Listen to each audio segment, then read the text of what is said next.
Moe Factz with Adam Curry for April 13th, 2022, episode number 79, and class is back in session. I'm Adam Curry coming to you from the heart of the Texas Hill Country, and time once again to spin the wheel of topics from here to Northern Virginia. Please say hello to my friend on the other end, Mr. Moe Factz. How you doing, Adam? I'm good, man. I'm in the groove, as you can tell. I'm in the Janet groove. Jimmy Jam, Terry Lewis throwing down. This is interesting. This is a very very mainstream top 40 track you've chosen for the opening of this show.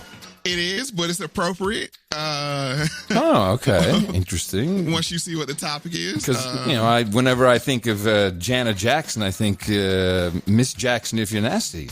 So. Yes.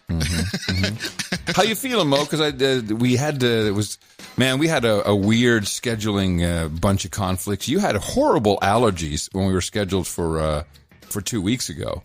I did, and it was to the point where I thought it would take away from the show quality. So I hit you. I was like, I don't think I'm going to be able to record today, and I think it's these damn cherry blossom trees. Which are beautiful. Let's be honest. The cherry blossom trees are beautiful. Which are from Japan. Yes. Yeah, I forgot about that. That's true. And it's so interesting because the Japanese tourists will come into D.C. to photograph the cherry blossoms. Is it a bioweapon? No, here you go. Payback. This is for Pearl Harbor. No, because the reason why I say that in jest, but it's a known fact if you move to Virginia, and people told me this, you're going to get allergies. And I think it's a lot due to the cherry blossom, because I lived one state over in North Carolina all my life. Well, but when I got here, it's just they're terrible when they start to bloom. That's interesting because the same thing when you move to Austin, everybody says, "Oh, next year you're going to get allergies," and which happened to me, and I've had allergies for 12 years now. Mm-hmm. Mold is the one that hits me, but we have cedar fever here, real bad. People go nuts with that. So yeah. And how are you? Yeah, I almost died from heat stroke. No, I'm good. So, of course, we didn't do the show on the Wednesday. I have no agenda on Thursday, and we were leaving Friday morning early, and we just got into this quagmire of flight cancellation after flight cancellation after flight cancellation. Wound up just out of despair going to Florida for a few days. So I'm more tired now than I was before we left. But, and then, got sick for a day, out in the heat, not drinking enough water. So I don't know. And now I'm back, we got Phoebe the dog here by my foot. It's a beautiful day in Texas. I'm like, why did I even want to leave anyway? This is what a beautiful, charmed life I lead. And how's the voice? The voice is almost 100%. Thank you for asking. So long COVID is still with me because I need to use that for when I forget things. Okay. I'm sorry, darling, I have long COVID. This is I can't believe I forgot that again. Sounds promising. I'm telling you, it's a good one. Brain fog. What can I say? So yeah, it's all good. It's all good now. The voice is almost 100%.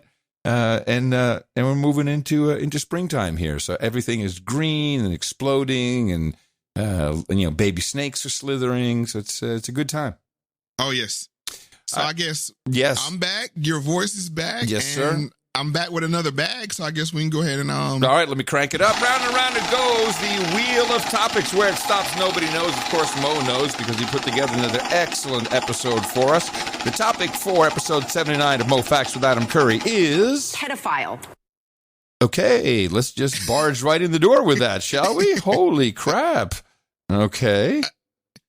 We're going to need a trigger warning. And yes, hold on. Trigger warning. Trigger warning. Oh, my. Trigger warning. Your attention, please. Trigger warning has been activated. Yeah, well, this is interesting that this is the topic. This is very good because I've been studying this confluence of things that have happened that have brought us to this pedophile groomer debate and all this stuff. I'm glad you did this instead of why did Will Smith slap Chris Rock? If Will Smith smacked Chris Rock. I'll take it. It could have been CGI. Who knows? I mean, but we had to talk about like 2 minutes about it because actually I went micro viral You did? Yes. Michael Viral. Yes. So what that means is like you hit me up with a text saying, hey, we say Chris Rock touched the third rail, and then you was like, Will Smith slapped Chris Rock. Yes. And I took that as... Yeah, because I had watched it and I was like, oh man, I got to talk to Mo about this. So I text you, and then I didn't even realize it. You didn't know that it had happened, and you thought I was just like talking about something someone said, not something that actually happened. Right. So then my good buddy Young Grump hit me up. Young Grump, this is another great name. All right, like E-Class, Young Grump. Cool. I gotta have a name in your club, Mo. You're the Podfather. I mean, like that rings bell. I mean, like across all genres. I'll take it. So, thank you. No, but he was like, "Did you see?" And I was like, "What?" And he was like, "Will Smith." And I was like, "Yeah, I heard he said something." He's like, "No." And he sent me the link, and I'm like, "Holy crap!" Because I took it as when you said it, how you said it, like he like got a good joke on him or something. Mm-hmm. No. So then I'm like, well, I got to do a quick video. You know what I'm saying? Me and Grunt was like, we got to do something. So we went to YouTube and, you know what I'm saying, did a little short video, but ended up having like 2,500 people in the live. Wow. We normally get about 200. I was going to say, yeah. That's pretty big. Yeah. Cool. And then had about 25K views. So nice. We picked up another 100 subs. So hopefully some of those people are here listening to this episode. So it was a fruitful, but this is not that episode. No, I got you. But you know, I made some assumptions on No Agenda, and I said, listen, man, all I know is that Jada is in the coven, and she triggered some MK Ultra there on Will. That was basically what I said. Just tell me I'm in the right direction. I have a rabbit hole for you. Trust me. Okay. We're going to talk about it. We will. I know we will. But all right. I think this is the show that I was going to do. No, this is an important one because this is a much bigger. It's just much more important than anything that could be much deeper. But this is big. This is a political thing. This is what's tearing the country apart again. Right, and so you said a confluence, so we had to start at the beginning of the beginning. But I guess that's where the Ketanji Brown Jackson, her whole confirmation. That's the beginning.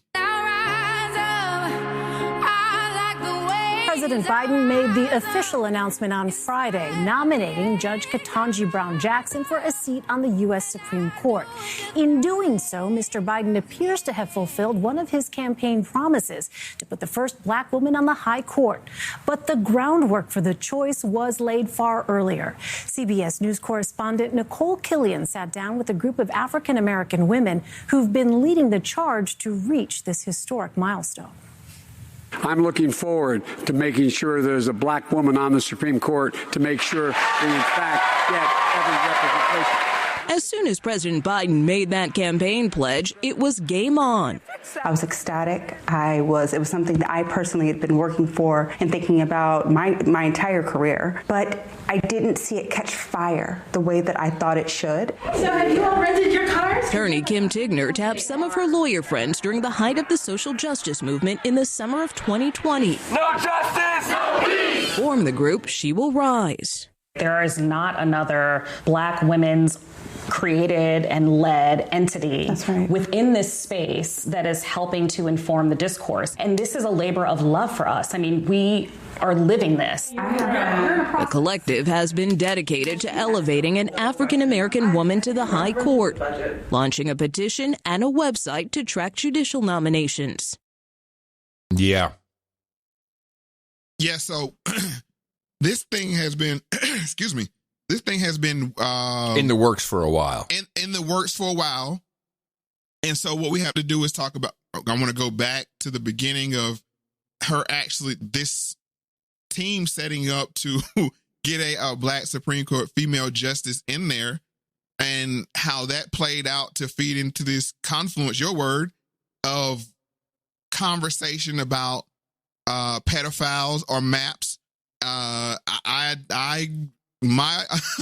abbreviation or what does MAP stand for again?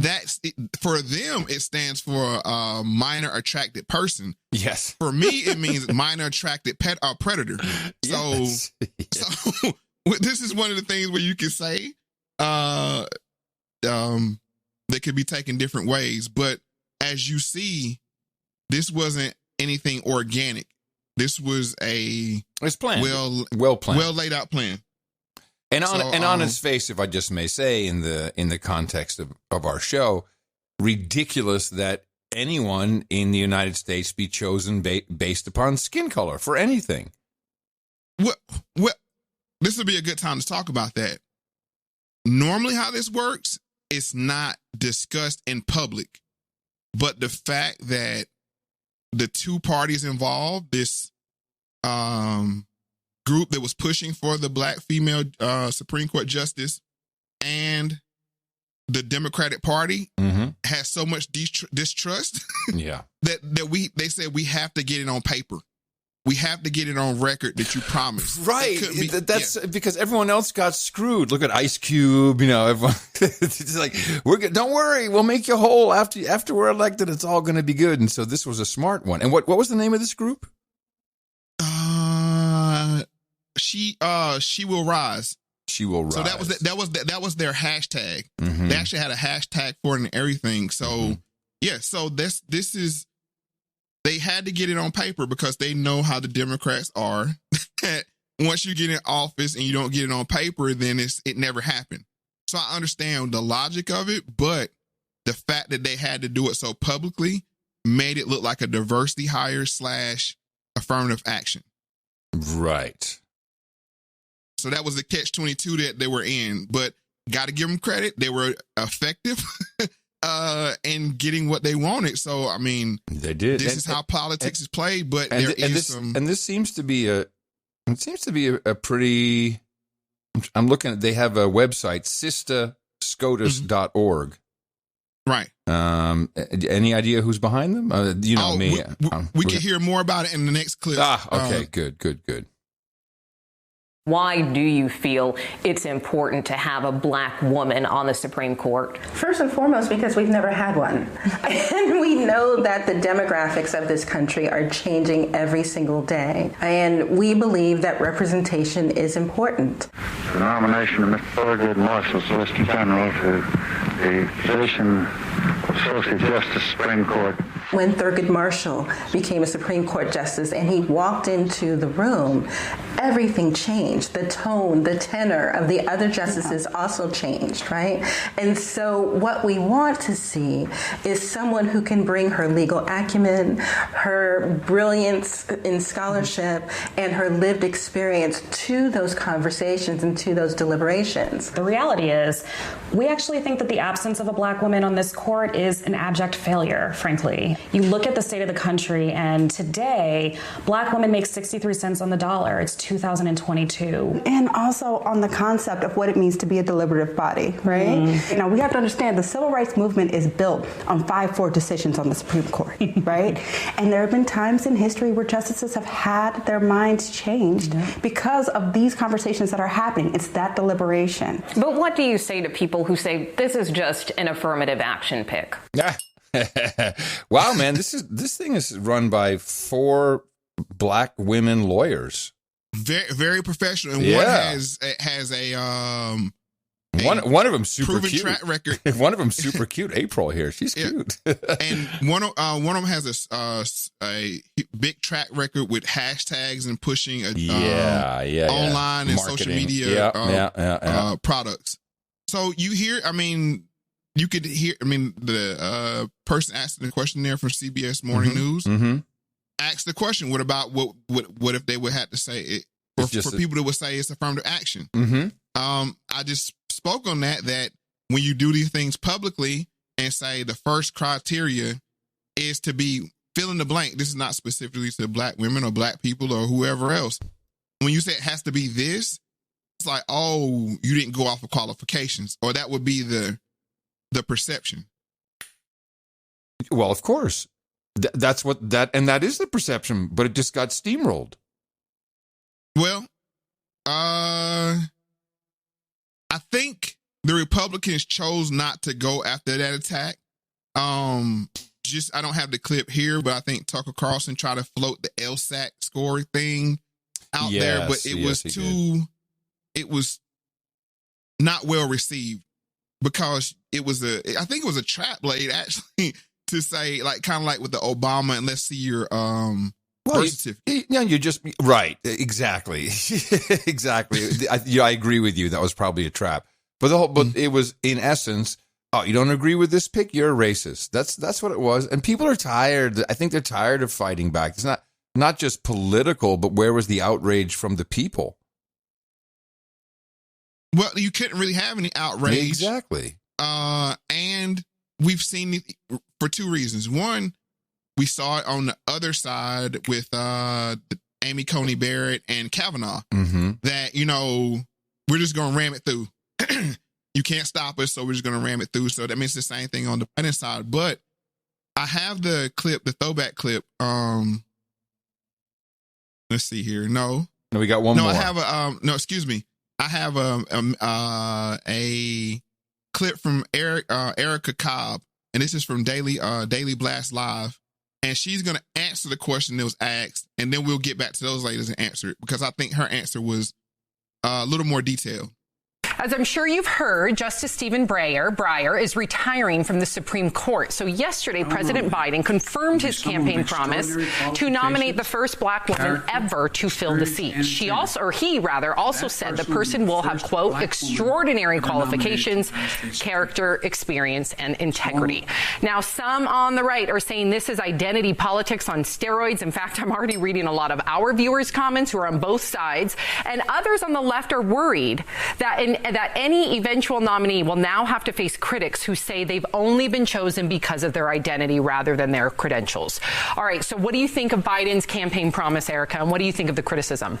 I don't know if it necessarily had to be a campaign promise, but I definitely feel like it had to be done. In terms of identity politics, this is always so interesting. Anytime that there is a person that's qualified as a minority group, whether that be woman or person of color, then all of a sudden they're getting the job because they're a minority or person of color, but we never talk about the original identity politics. I just need to interject one thing. Women are not in the minority, okay? I'm a little tired of hearing that. What? Yeah, I agree with you. But it's in the minority in the spaces. Okay, all right, but that's how they spin it. Like you're saying, in the spaces. Yeah, but she's not saying in the spaces. She's just saying minorities like women and people of color. I know that's what she means, but words matter. Anyway, we'll finish the clip. Woman or person of color, then all of a sudden they're getting the job because they're a minority or person of color, but we never talk about the original identity politics, which has always protected white men. Why? Because they have been the most protected constituency historically because they were the first to be allowed to vote. So as we're getting to the highest court in the land, of course, the court should reflect the actual demographics of our country. Now, in terms of her having an asterisk by her name, she was going to have the asterisk anyway, because people were always going to question if she deserved that spot or if she got it because she was a black female, whether Biden said it or not. I can tell you this much. When you see a black woman in a seat of any capacity, especially of authority, rest assured that she is overly qualified to be there, because black women and women of color, women in general, are always subjected to the most scrutiny. Okay. So, I mean, I'll play that clip so you can hear the tone of, we won't in the room, but you can't question us. And I'll go back to the Amy Coney Barrett specifically. If she's a minority by being a woman, then she shouldn't have been questioned, right? Or at least half questioned. Yeah. half questioned, half less as she was. Yes. If all things were equal, yes, you're right. But of course not, because this is racial. And I'm laying this out as this is the paradigm that they have of let us in the room. We deserve to be in the room, but don't test us the same way you tested everybody else to get into the room. Right. And now we can go to the actual request and this is from show 38. And this is from the Washington Post when they made their demands to Biden. Vice President Biden, you need us. You owe us. Black women are miracle workers. We have been saving the Democratic Party since 1965. 2020 is no different. Your only path to victory is through Black women. The voters who need to turn out, we know how to mobilize them. Our votes must not be taken for granted. The following commitments will begin to show Black voters that you are serious about us. America needs a Black woman vice president. Candidates like Amy Klobuchar will not energize us. America needs a Black woman Supreme Court justice. Remember Anita Hill? We do. America needs more in a comprehensive Black agenda. The rules are rigged against our communities. Yeah, I remember how powerful that was, because not just because of it was working so well and it came to the Washington Post, but also it really showed, this is what you always say. It's like we need to, as Black Americans, hold the politicians to account and say, okay, you want my vote? What are you going to do for me? And here's a group. And they said, hey, you want our vote?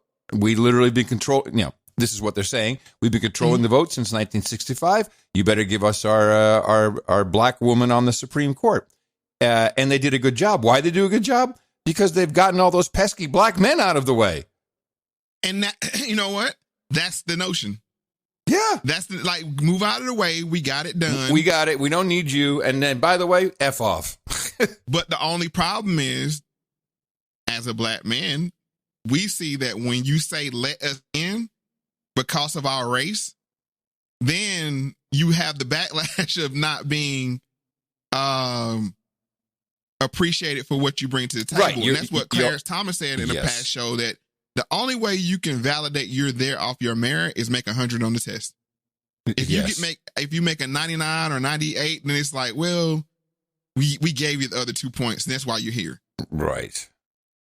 And so that they had to do it so publicly, and the fact that when we talk about atonement/reparation, they say, shut up.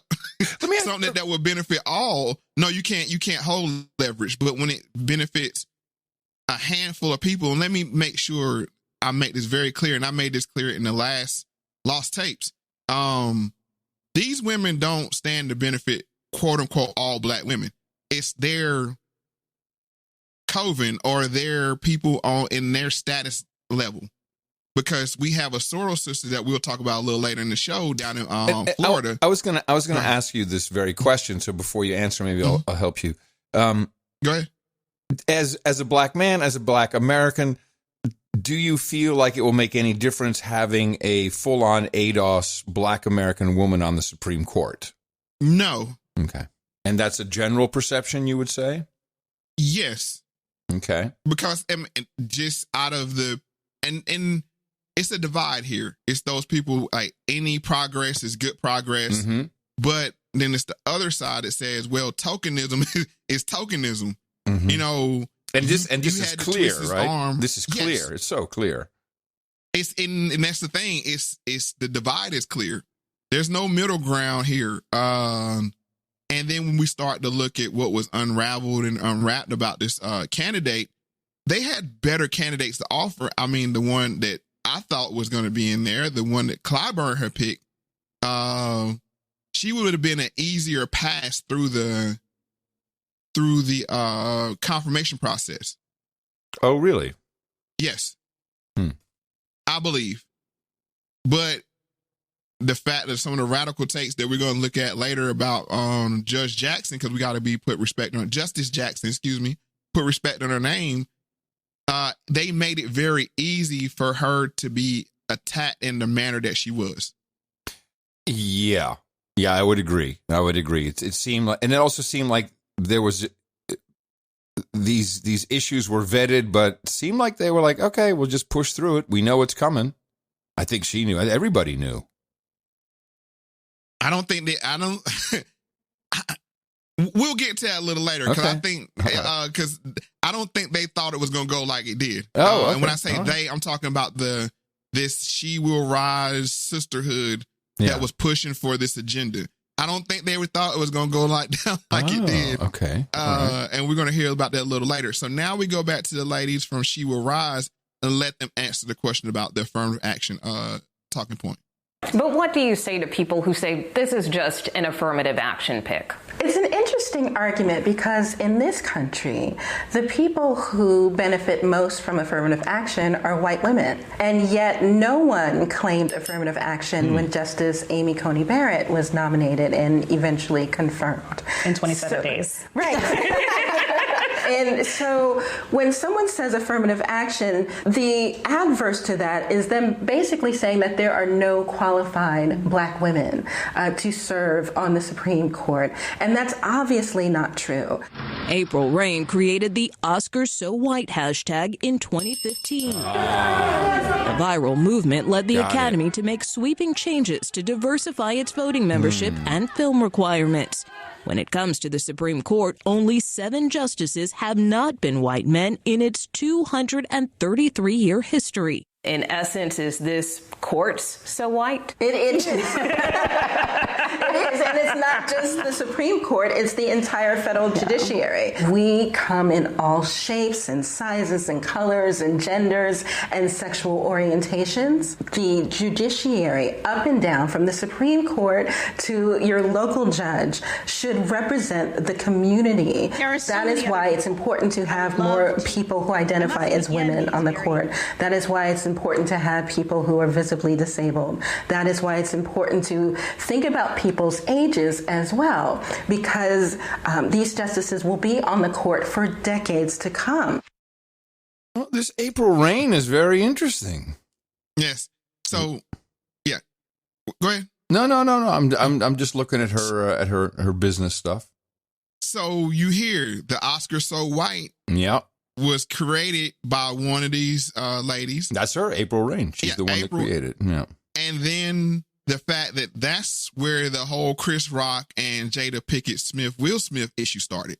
Oh, this is why when I saw Will crying, I'm like, he's crying because he knew he had to do this.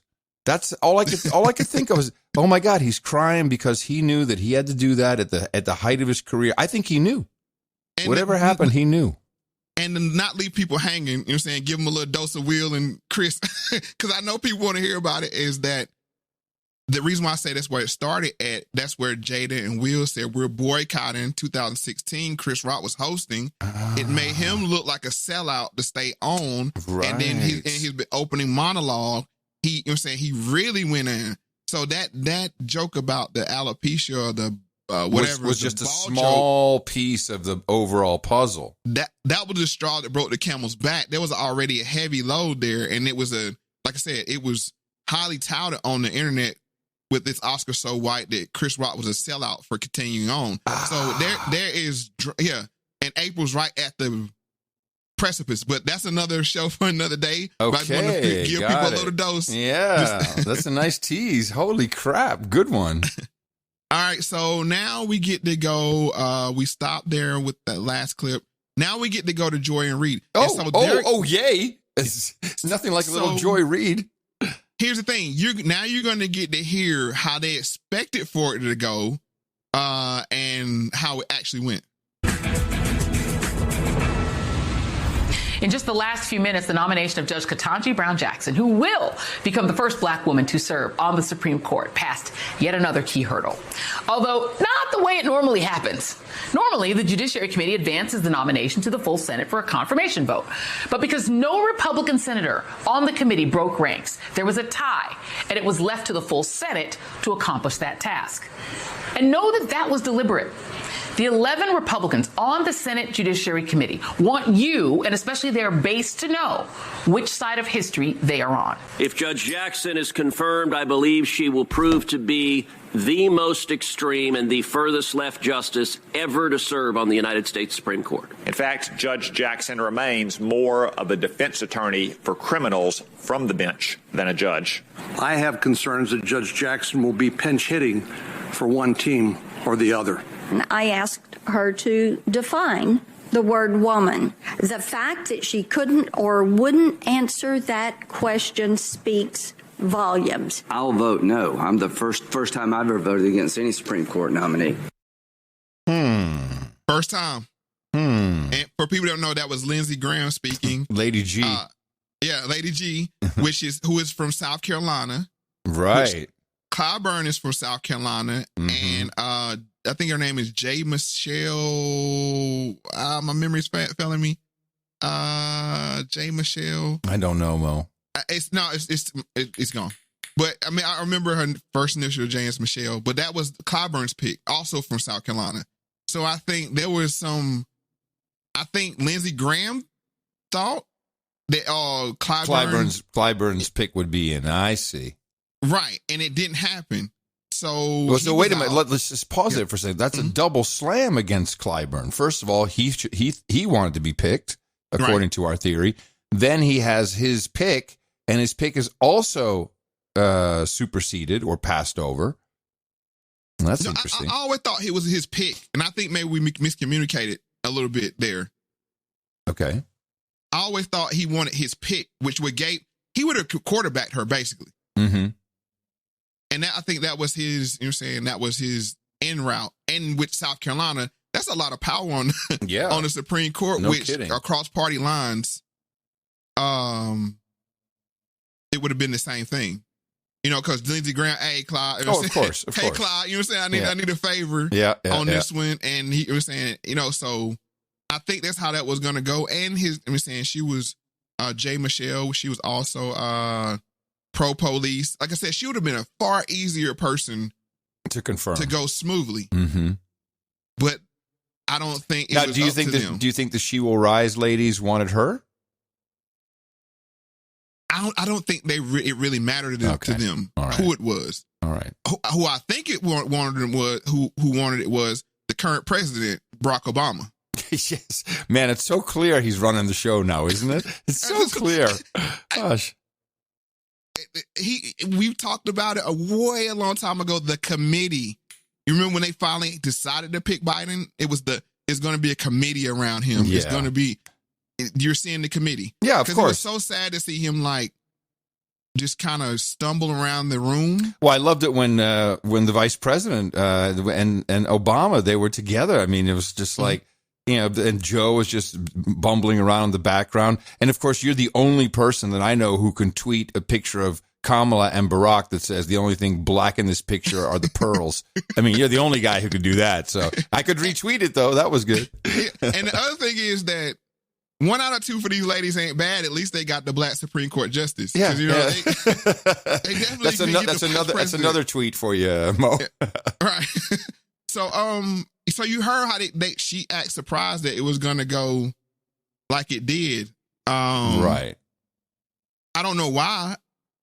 Maybe they thought, they won't openly attack a black female justice at first because nobody really wanted. It's like, okay, they have the votes, let her in. No, you know what? I think you're right that Joy Reid was surprised because she said, well, I mean, surely no one wants to be called a racist by me because I'm going to. I think that's probably how she thinks. And it was also the same thing with Obama's first term, right? Nobody really wanted to criticize him. Right. It's the same kind of vibe there. So I guess we can go into the second part of this clip. But there is some bipartisanship here. Tonight, Senators Lisa Murkowski and Mitt Romney joined Senator Susan Collins in announcing their support for Judge Jackson's nomination.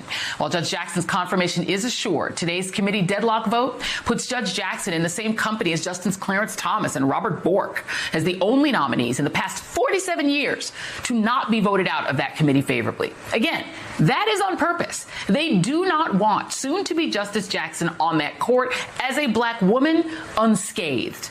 But unlike Thomas and Bork, Judge Jackson is neither an extremist nor accused of sexual harassment nor married to an insurrectionist. And she is overwhelmingly viewed favorably by the American public, which should give some Republicans. Wait a minute. She just called Clarence Thomas's wife, Ginny, an insurrectionist? Right, and him a sexual harasser. That's libelous. She got to be careful with that.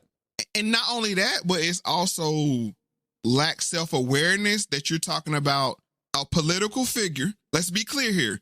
Clarence Thomas is a political figure. Justice Brown is a political figure. So if it's good for the goose, it's good for the gander. And it's like, I can't believe that she got put through this process, but we're still hurling rocks at Clarence Thomas. Yeah. You know what I'm saying? 30 years later? It's crazy. Jackson is neither an extremist nor accused of sexual harassment nor married to an insurrectionist. And she is overwhelmingly viewed favorably by the American public, which should give some Republicans pause, though it clearly does not. As the Daily Beast points out, support for Jackson in a Marquette Law School poll among black adults currently sits at 86%. Among Hispanics, it's at 76%.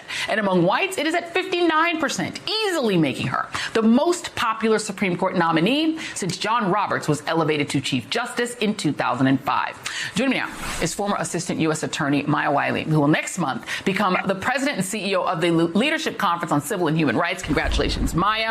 And I have to say, it struck me, and I will only put this on myself, watching that montage of all of these, right-wing Republican senators denouncing essentially this judge and saying they can't support her, and only these three not Southern justices. It definitely felt for me like watching the Dixiecrats versus the Northern Democrats in the 1960s on civil rights. It sounded like if you just put yourself there, that is how that sounded. Now I feel like I know how that sounded. What do you make of it all?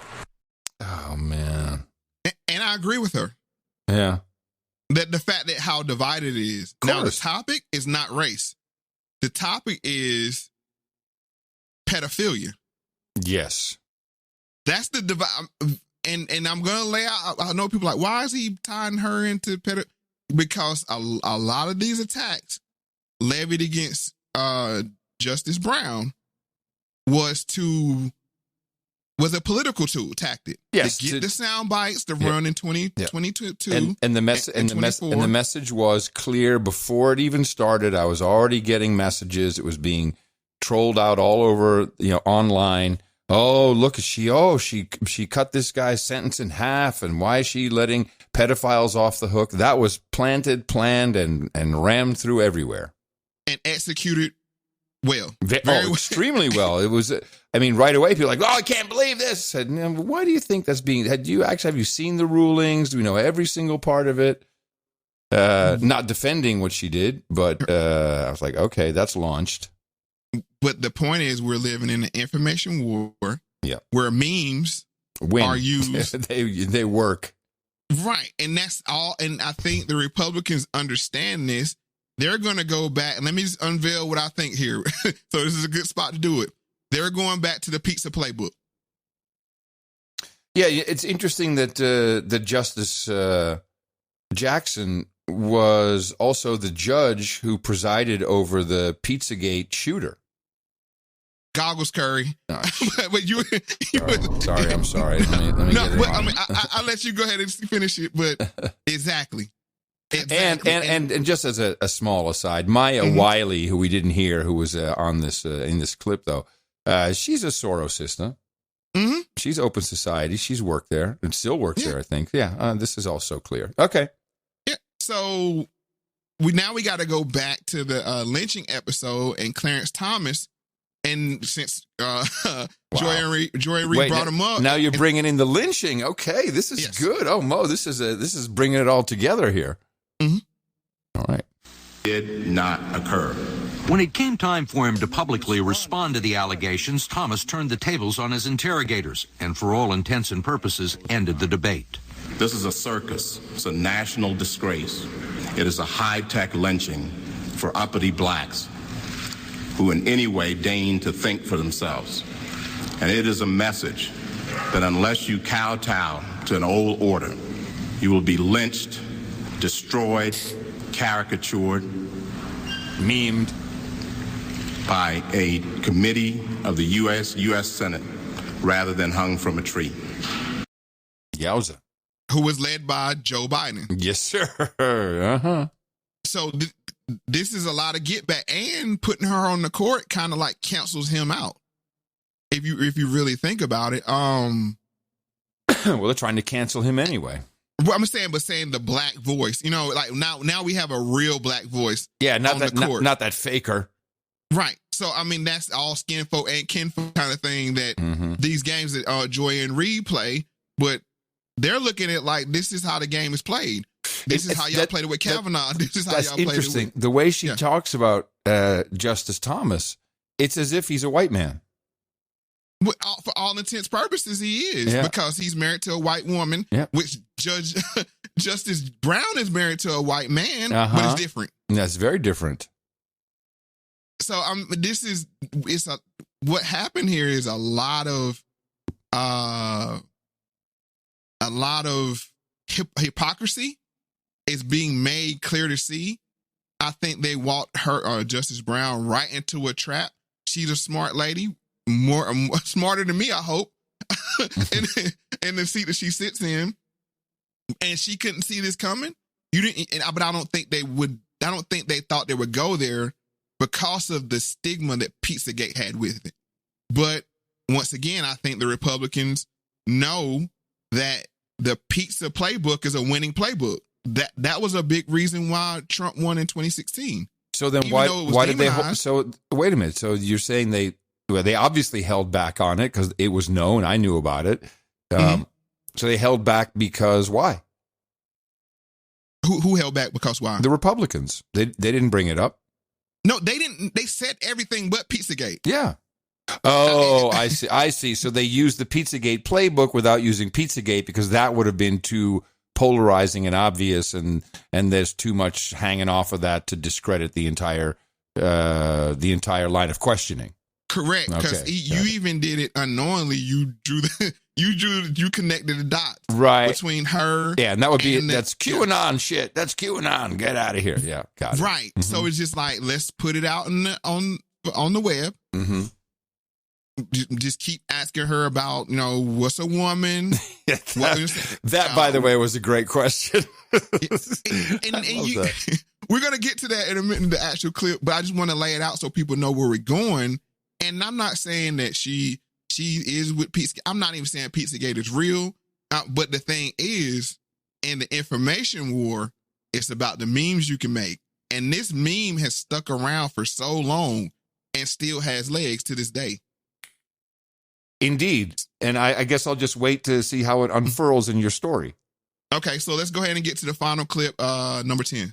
Well, sadly, let me just start with the joy, because I do think we should all be channeling Senator Booker right now. And I agree with you, Joy. Look, this is a day to celebrate because Judge Jackson will be Justice Jackson.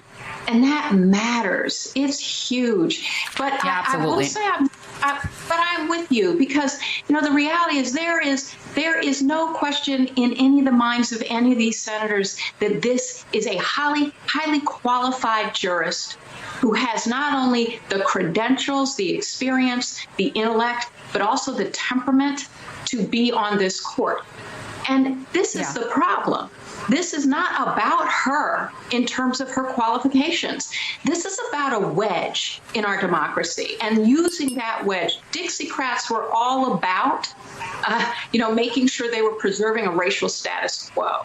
And this certainly feels like, because we do have to call it, but this feels very much like that kind of moment. Lindsey Graham is the example of this because, as he himself said in that clip, he's the one who actually has been the reliable Republican to always take the institutional pro-democracy stance in these confirmations, and he's not doing it now, and that's Trumpism. Yeah, indeed. That's Trumpism. Thank goodness. Trumpism. Oh, thank goodness. There it is. And the thing is, Lindsey Graham was smart enough to know what the play was. It doesn't matter about political party right now. It doesn't matter. Are you part of the pizza party or not? Right. And Romney walked right into it. Yeah. And the other two. Yeah, it's Murkowski. Like you're with them now. Yes. You're on their side. And so interesting culling of the herd that way. I hadn't considered that. That's interesting. This gets it's rhino season. It's yeah, it is. And I think they're just going to keep hammering this home, and we see what's coming out of Florida with this. We'll get there later because I think it's as well. I think that's the other part of the confluence you were talking about. Oh yeah. correct or not? So, oh yeah, you see where you see how everything is lining up, and for Lindsey Graham to put his I mean, he easily could have said, "Yeah, I'm saying I'll vote yes," but the fact that he didn't just only accentuated confirms in my mind that this is the pizza playbook is fully in play, and it's not over just because the confirmation happened. Yeah, I agree with you. Yeah, I'm seeing that too. Yeah, the whole groomer thing, and this of course is where I guess we're going to get to Disney pretty soon. Then we're not there yet. Not there yet. So now we have to go. I'm excited. This is what they expected for it to be like, and this is Cory Booker. He gets emotional. It's a long clip, like 2 minutes and some change, I believe. Maybe close to 3. You can stop it whenever you want to. It's rich, so or we could just end it wherever you want to. But he lays it on thick to Justice Jackson. Any one of us senators could yell as loud as we want that Venus can't return a serve. We could yell as loud as we want that Beyonce can't sing. We could yell as much as we want that astronaut Mae Jemison didn't go all that high. But you know what? They got nothing to prove. As it says in the Bible, let the work I've done speak for me. Well, you have spoken. You started speaking as a little girl, watching that man right there try to raise a family and study law while your mama supported everybody. You went before this Senate 3 times in a bipartisan manner. God bless America. We don't do that much stuff bipartisan around here. You went to become a public defender because you wanted to understand all aspects of the law. Who does that? We live in a society that's very materialistic sometimes, very, very consumeristic. You went into, do people become public defenders for the money? No. Your family and you speak to service, service, service. And I'm telling you right now, I'm not letting anybody in the Senate steal my joy. I told you this at the beginning. I'm embarrassed. It happened earlier today. I just look at you and I start getting full of emotion. You know, I saw this, and we'll play a little bit more. No, go ahead. I found this in an odd way, having watched and heard it before. It was the body language is important. It felt a little patronizing. Maybe right. I got this. I'm glad you said that, because I was like she was handicapped or something. Like, well, or maybe like she didn't belong there, but I need to convince everybody that she belongs here. Well, that's what he was doing for sure. He was his job was to represent the Black American backing of the justice. Mm-hmm. But I think it's all, he was leaning back a lot when he was saying it, and then then the tears. But it was kind of like I'm an elder Black American statesman, and I'm just telling you how fortunate you are that you deserve to be here. I don't know. It's something icky about it. And it was. I mean, even with her, you can see on her face like, oh God, like. But then she had to keep she had to take it like, yeah, thank you. But you can see in her face like he's really landing on thick. It's something about him is just unlikable. I mean, I don't know him personally, but just he's the way phony he comes because across. he's phony, Mo. He's phony. He's a phony. But he's bad at being phony. That's the bad.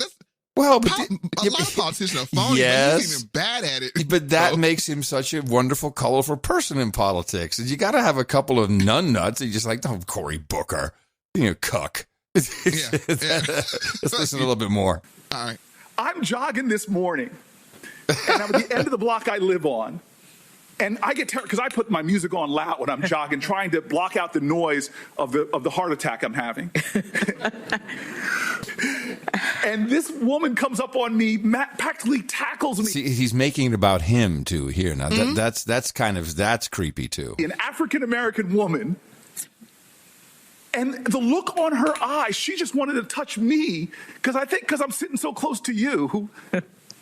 And tell me what it meant to her to watch you sitting where you're sitting. I can't take no more. And you did not. Okay. Stop it, please. Okay. All right. I tried to make it through. I'm sorry, folks, but she wanted to touch me. Yes. Because I was so close to you. I know. Creepy. Like Jesus is him or something. That's like, right. all I need to do is touch your hem and I'll be healed. That's right. Was it T-Bone's mama? I mean, like, is that who stopped you? No, that's like one of those T-Bone stories, right? Or the Joe Biden, like, I knew a guy like, Corn pop, right? Yeah, what about Big Mama? The latest one was, I know a trucker named Big Mama. That's right. Come on, man, like that. But that's Cory Booker. That's Cory Booker, phony to the core. He doesn't jog in the morning either. You know it.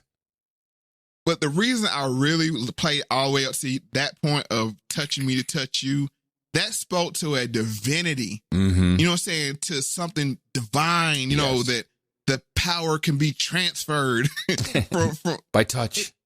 Yeah, right. You know what I'm saying? So that's what they expected. But no, that's not what they got. So now we can get into what she got. And then I'm got to be honest with you, she got beat up. She really got put through through ringer. But the thing is this is politics. I don't feel it any kind of way because Kavanaugh was done the same way. They had the MK Ultra allegedly MK Ultra asset come in and talk in a baby voice in his hearing. So this is where we're at with politics.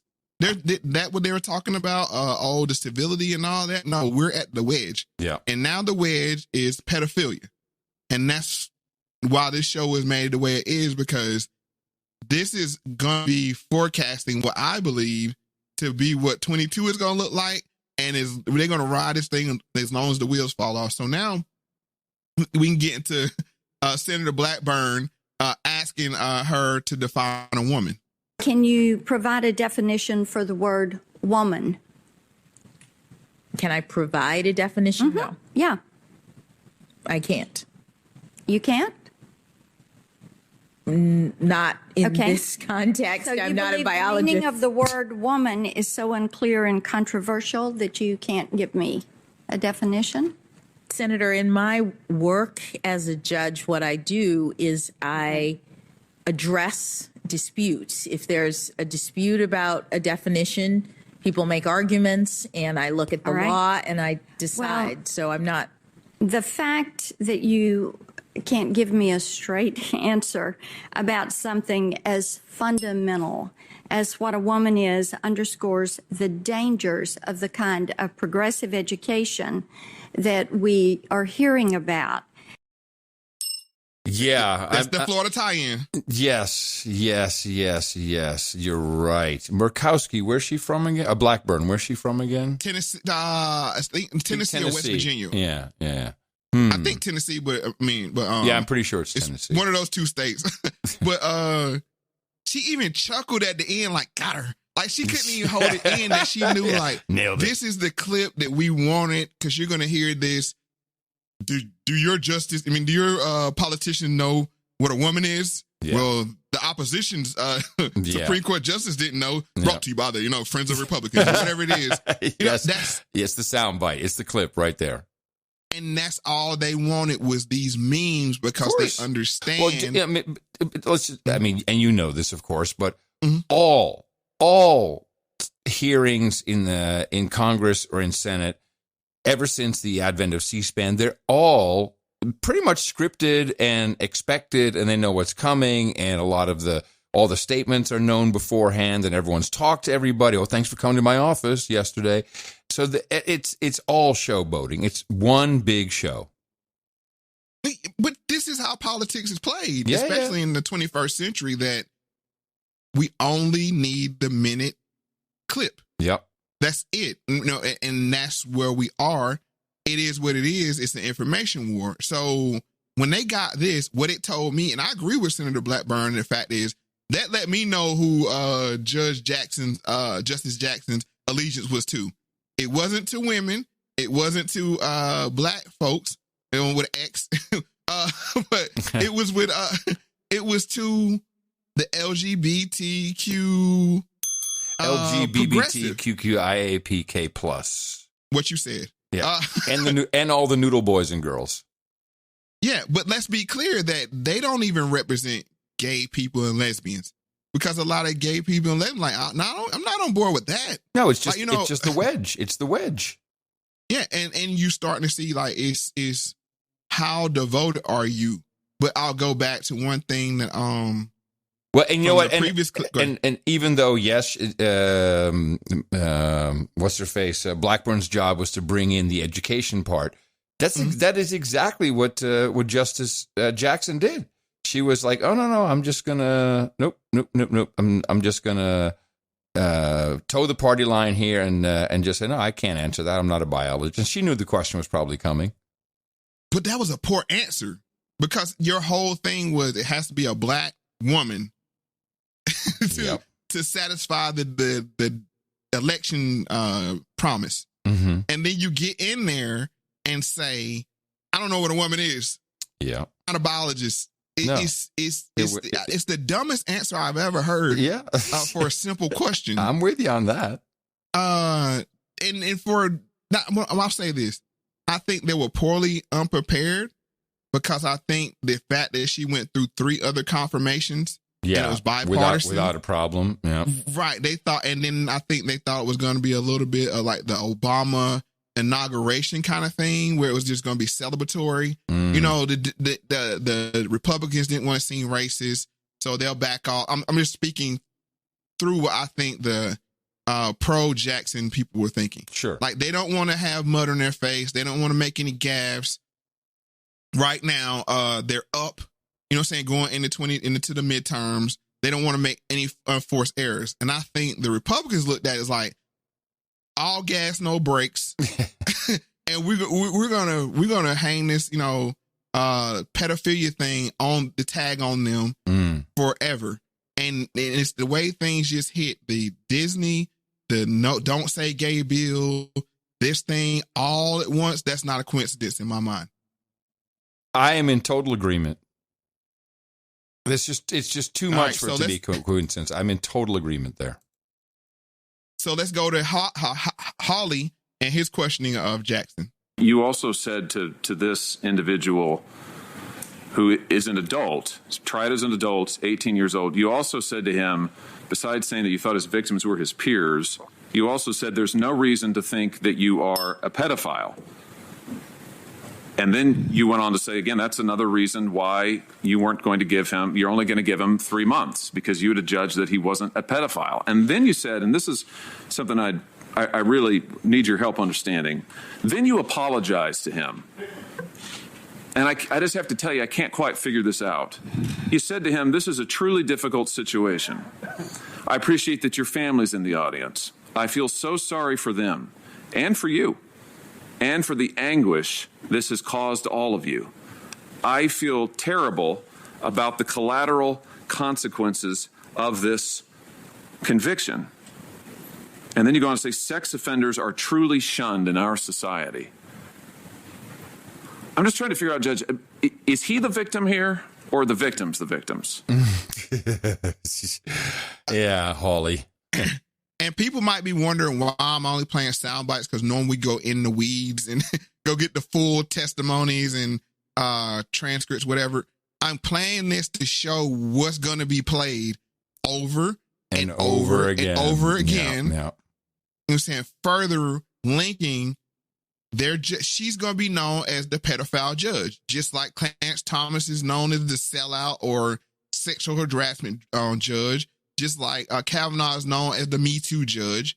This is going to be her claim to fame. Right or wrong, I'm just illustrating to people early on how I think the politics are going to be played. And this was a huge win for the Republicans to have, one, to say she doesn't know what a woman is, and two, an 18 and an 8-year-old are peers. Yeah. No, I'm afraid you're right, Mo. I really am. It's the gift that keeps on giving, and I think it was out of lack of preparation, because I think they thought it was going to just be a celebratory ceremony.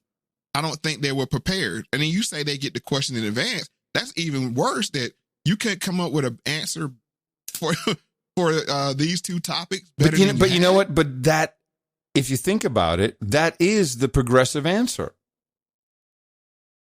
What's that? What she gave. That is the correct progressive answer. I'm not a biologist.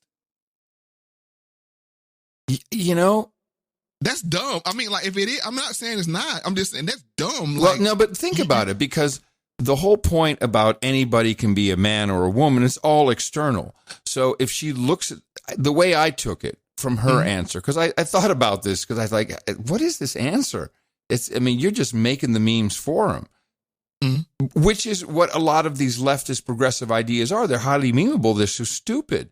And I think that what she meant was, well, I can't define a woman unless I'm a biologist in there looking at all the bits and pieces that are different.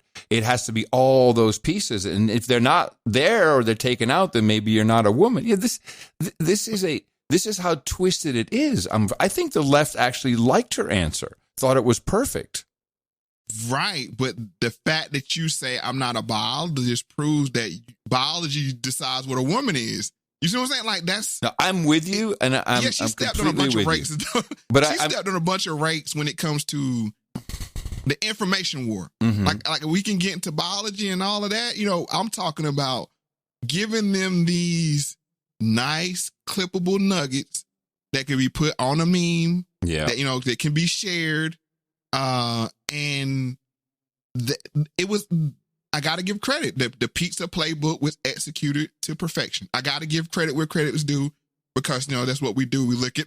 We look at attacks, right? Yeah. Or tactics, or I'm honestly, I'm kind of mad. I didn't see that this was. I had all the pieces, but I couldn't put them together. That this was the playbook. Good job. Well done. Well you said done, it, sir. No, because you said thank you. I take that. Yeah. But you said it was a confluence. I was trying to think of a word, but that's exactly what it is. It's a confluence of right. And I had all the pieces, but I didn't put it all together to say, oh, they're running the Pizza Gate playbook. Now I get it. Pizza playbook. We don't want to. Pizza playbook. Yeah. Yeah. I love it. Because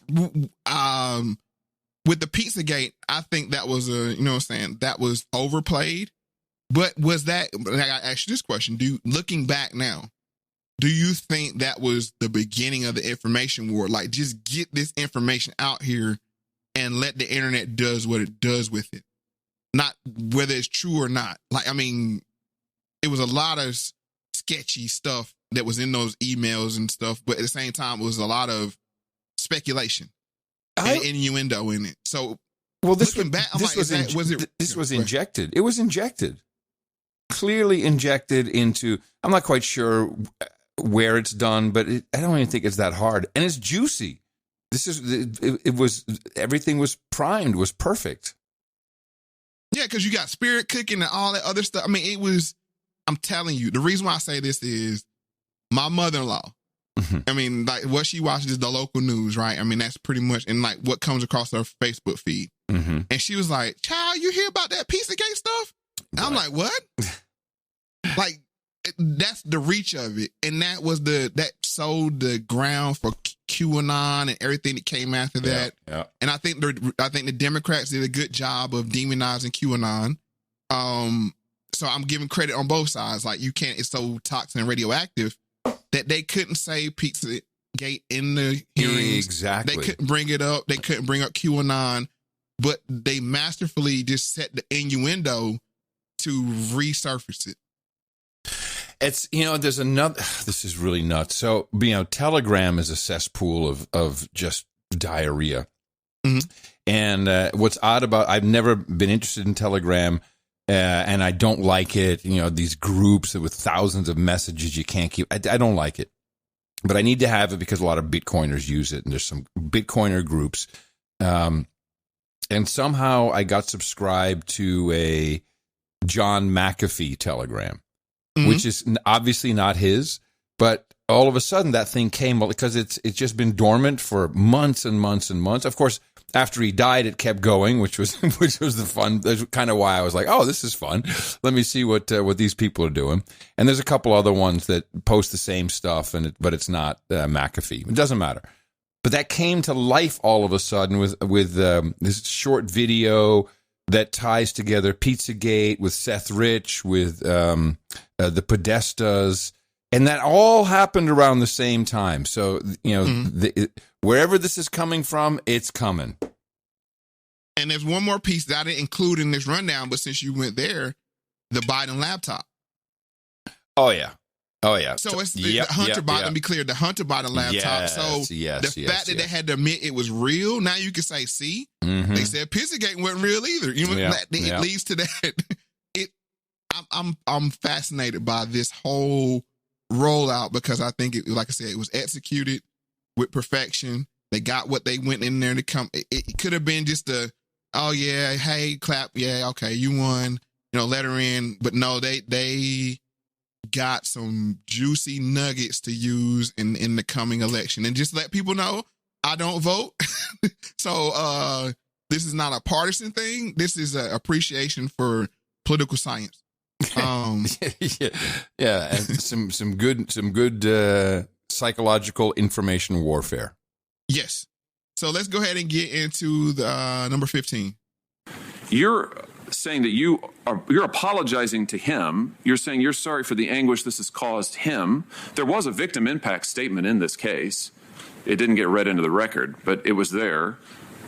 I've described the videos that we have. You say earlier in the case, you talk about how heinous these crimes are, and you describe them to your credit. You describe how heinous it is to your credit. And yet here you are giving him 3 months and apologizing to him and saying you feel sorry for the anguish it's caused him, and also saying you think that sex offenders are truly shunned in our society.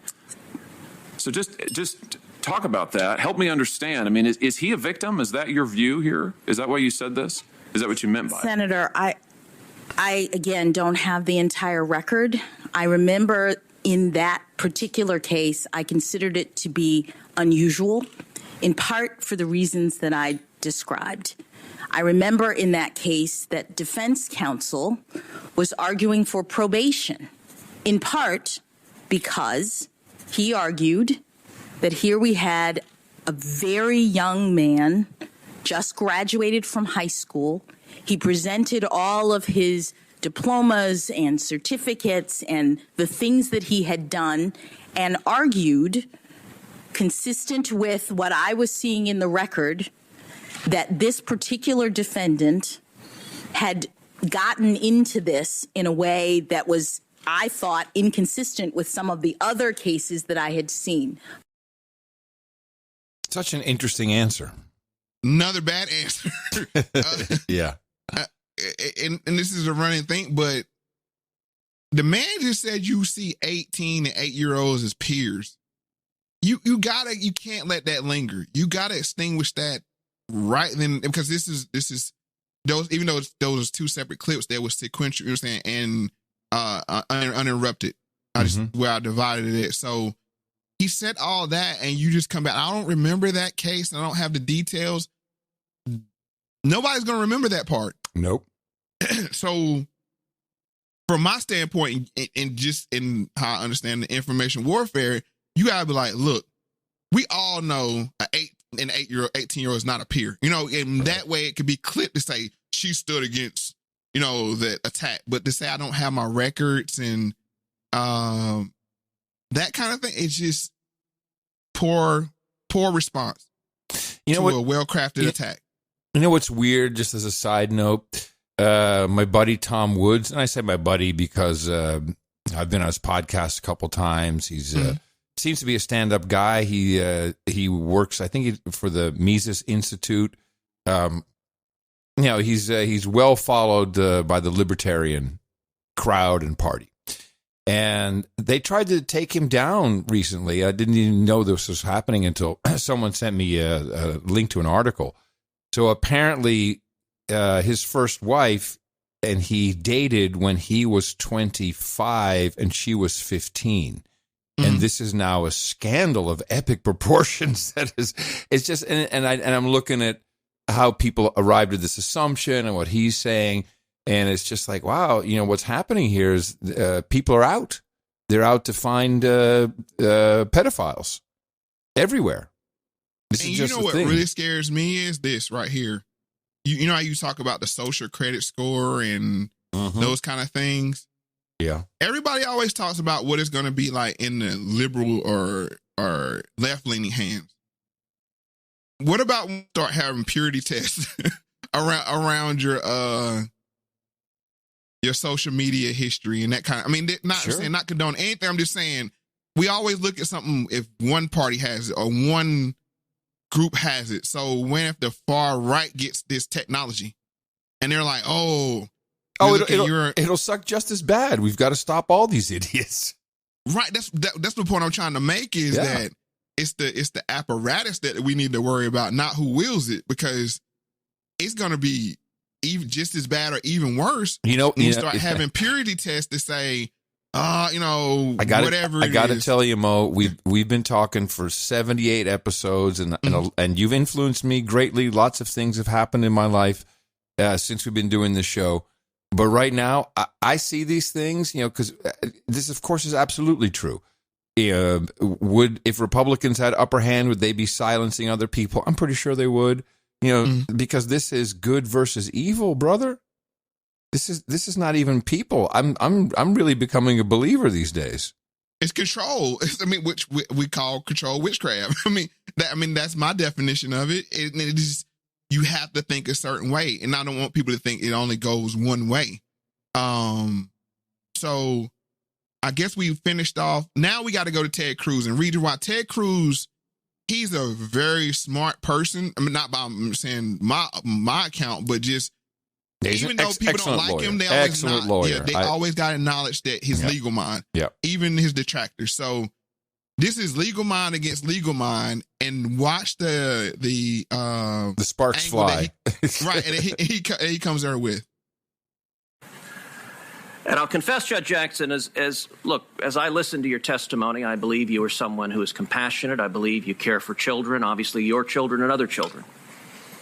But I also see a record of activism and advocacy as it concerns sexual predators that stems back decades and that is concerning. You wrote your note on the Harvard Law Review on sex crimes. Your note is your major academic work on the Law Review, and yours is entitled Prevention versus Punishment Towards a Principled Distinction in the Restraint of Released Sex Offenders. And in it, you argue, and I quote, a recent spate of legislation purports to regulate released sex offenders by requiring them to register with local law enforcement officials, notify community members of their presence, undergo DNA testing, and submit to civil commitment for an indefinite term. Although many courts and commentators herald these laws as valid regulatory measures, others reject them as punitive enactments that violate the rights of individuals who have already been sanctioned for their crimes. Under existing doctrine, the constitutionality of sex offender statutes depends upon their characterization as essentially preventative rather than punitive. And what you go on to explain is if they're viewed as punitive, they are unconstitutional. If they're viewed as preventative, they are not. And throughout the course of your note, you argue they should be viewed as punitive and therefore unconstitutional. Yeah, now I just want to say something about this, because this is the conversation we should be having and no one's having it. Let's have it. Yeah, it's my personal opinion. Because I've been studying pedophilia amongst elites for a long time. And I've even gotten in trouble for it. You want to get, I know, but just for people that may not know, let them know to the extent where, yeah, no, I'll explain. Of course, I'll explain the background. This goes back to 2003, I think, maybe 2004. No, 2003, probably. Anyway, it doesn't really matter. Almost 20 years ago. And there was a lot of noise around, and this was actually an old case, around a the Attorney General of the Netherlands, that he was abusing young boys, and there was this connection with Turkey, and there were political prisoners that were a part of this. And it really goes back to something called the Dutroux case, which was elites sodomizing children in the Netherlands and in Belgium. Oddly enough, the house that we bought in Amsterdam when we went back to the Netherlands in 1999 belonged to the lawyer of the Queen, and he and the prince at the time, were known to have male prostitutes in that house, which I didn't know when we bought it, of course. But also there was, one had gone missing, and so there was this rumor that it was, buried underneath cement patio in the backyard of this house that we had. So I took an interest, obviously, in what the hell are all these stories? And so I brought that up on a radio show that I was doing at the time, and right away, I was fired. The radio station lost its funding. Their license was pulled, and it was gone. That happened within 2 to 4 weeks. It was amazing. And I'm like, I should kind of be careful with this stuff. Then I studied a lot of the Catholic Church and what happened there. So to come all the way around, when it comes to pedophilia, what is typically thought, you got to lock them up, castrate them, do all these things. The majority of pedophiles who abuse children have been abused themselves. These people need long-term medical care, and it may not be fixable. It comes from severe trauma often, and this is medical fact that this is how a lot of this propagates. Mm-hmm. Then there is a section of the population, mainly powerful people, because of political position or money, etc. And they do this. And some of that is occult related. So that's, and a lot of it is power related. And it's because these people are insane and they lose their freaking minds because of the power. And they need to be detained, and maybe one day they can be reintegrated into society. But none of these people should be on the street. But I'm not in agreement of throwing them in the cell, castrating them, killing them, etc., even though they've done horrible things. You need to stop the epidemic. So and just to go to what Cruz was discussing is they're a special kind of criminal. Because one, like you said, most of them are victims at some point, and that's how they yes, get into that whole terrible cycle. But I think the impact of if they act again is so detrimental. It's kind of like, do you quarantine? It's kind of like we go back to like the COVID thing. It's like if something can spread, and that, we're saying they became a victim because they were victimized, and it becomes so much of like an addiction. I wouldn't say it is an addiction, but the fact that it's off impulse. What do you do with them? Do you have to tag them as sex offenders? No. They have to be incarcerated in a medical facility.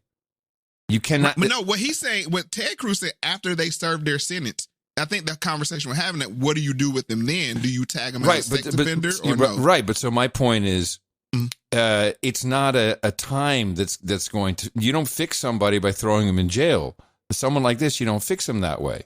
So they should. That's not the wrong. That's my entire point. We're all arguing about till they're rehabilitated. Yeah, and so and putting them in prison is not going to help anything. They need to be. We need medical facilities where these people are locked up and treated, and maybe they're not treatable because you cannot let that out into society. You can't. Right, and the issue is they want to go one step farther. When I say they, I'm talking about the people that condone this kind of behavior. Is they want to normalize it. Yes, and this is my issue with Judge Justice Brown. Justice Jackson. Jackson Brown, which also is like, I know, isn't that annoying? I know, isn't that annoying? It shouldn't just be Justice Jackson Brown. That feels so much better.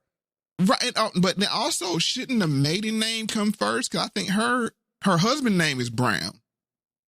No. No, it's so it would be no. It's always maiden name comes last.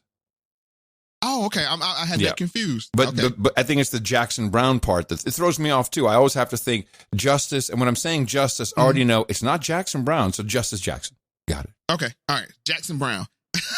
Brown Jackson, excuse me. I'll get it right here sooner or later. But the point I'm trying to make is the people behind her are trying to normalize it to the point, and the reason why I'm bringing this up is this not to besmirch her character, but the fact that she's so young, and you hear that she's had this idea in her head, you know what I'm saying, for a very long time. She wrote in the Harvard Review about it. This was her thing. Exactly. I see this as being a Trojan horse, similar to how Barack Obama was with gay marriage. Because remember, he came in and saying, no, I believe in marriage between a man and woman. And then Joe Biden conveniently opts him. Joe Biden fucked it up. Or not. On purpose. Yep. I'm a firm believer I'm with you on that. Litmus test. Yeah, I'm with you on that. Let Joe take the heat, and then I'll take the credit. Right, to see how, you're saying, which way the wind blows, and if it goes bad, I'll say that's just Joe being Joe, he's crazy. And you know what I'm saying? But if it goes well, I don't think it went well, but enough, and this is where race comes into it, enough black religious people were still on board with Obama. And it goes back to what Booker was saying, that he had this divinity about him. You know, that how I just want to touch you to touch him, and there's this iconic picture with all the preachers. Yeah, but you also, do you remember just the posters, the iconography of Obama, the hope? I mean, this was beautiful. This was a massive campaign. But in the black church, it created a wedge. You got to just go back to the wedge of, are we standing on our beliefs? Right. Of, you know, it's not condoned, you're saying, homosexuality. You know, we understand, you know what I'm saying, they're humans, they still need to be loved, that kind of thing. Like, it's not a hate thing, it's like, but my beliefs say this, or do we side with Obama, our first black president? Right. And he had enough people that stuck with him that he was able to eke out 2012. So that, I think it's the same thing. Like, she's going to get in there, and when this comes up to the Supreme Court, where we need to look at age and say, well, can a minor decide if they want to be in a relationship with an adult? I see her being a Trojan horse. I just got to be honest with people. It's because it's like, you chose this hill to die on, right? And metaphorically, let me make it clear to say, I'm going to back this 100%. That's a problem for me. I mean, that's a hard, because I know these people are victims, and I try to humanize everybody, but the impact to the next victim they have. Yeah, you can't let them out, Mo. Right. That's what puts us in a weird spot. It's like, I try to humanize everybody, I understand, but other than murder, which even with murder, the murdered person, you know, doesn't have to live life after the event. Right. Well, exactly. But my point is, in America, we talk about pedophiles and child sex predators, and everyone gets so mad. All they can ever say is, you know, kill him, throw him in jail for the rest of his life. I'm like, that's never the answer. That's a really dumb way to do it, because everyone always gets out. It's too easy. But also, I think it's this brought to light what we already knew. If you watch Chris Hansen, How to Catch a Predator, that these guys get too far short sentences. I mean, when you look at some of the crimes and what they get, like you were talking about your friend and how it ruined his life or whatever he did, but then you got guys that are known pedophiles getting out in a matter of months. Yep. And they get caught up again by Chris Hansen. It's like, well, you just got out last month. You know what I'm saying? For doing a 6-month bid. It's like 6 months. Like, we letting these guys out but this, I'm speaking to how this would receive by the masses that hear somebody say, yeah, I let them out in a year. Yeah, I let them out, 2 years. I let them out, 6 months.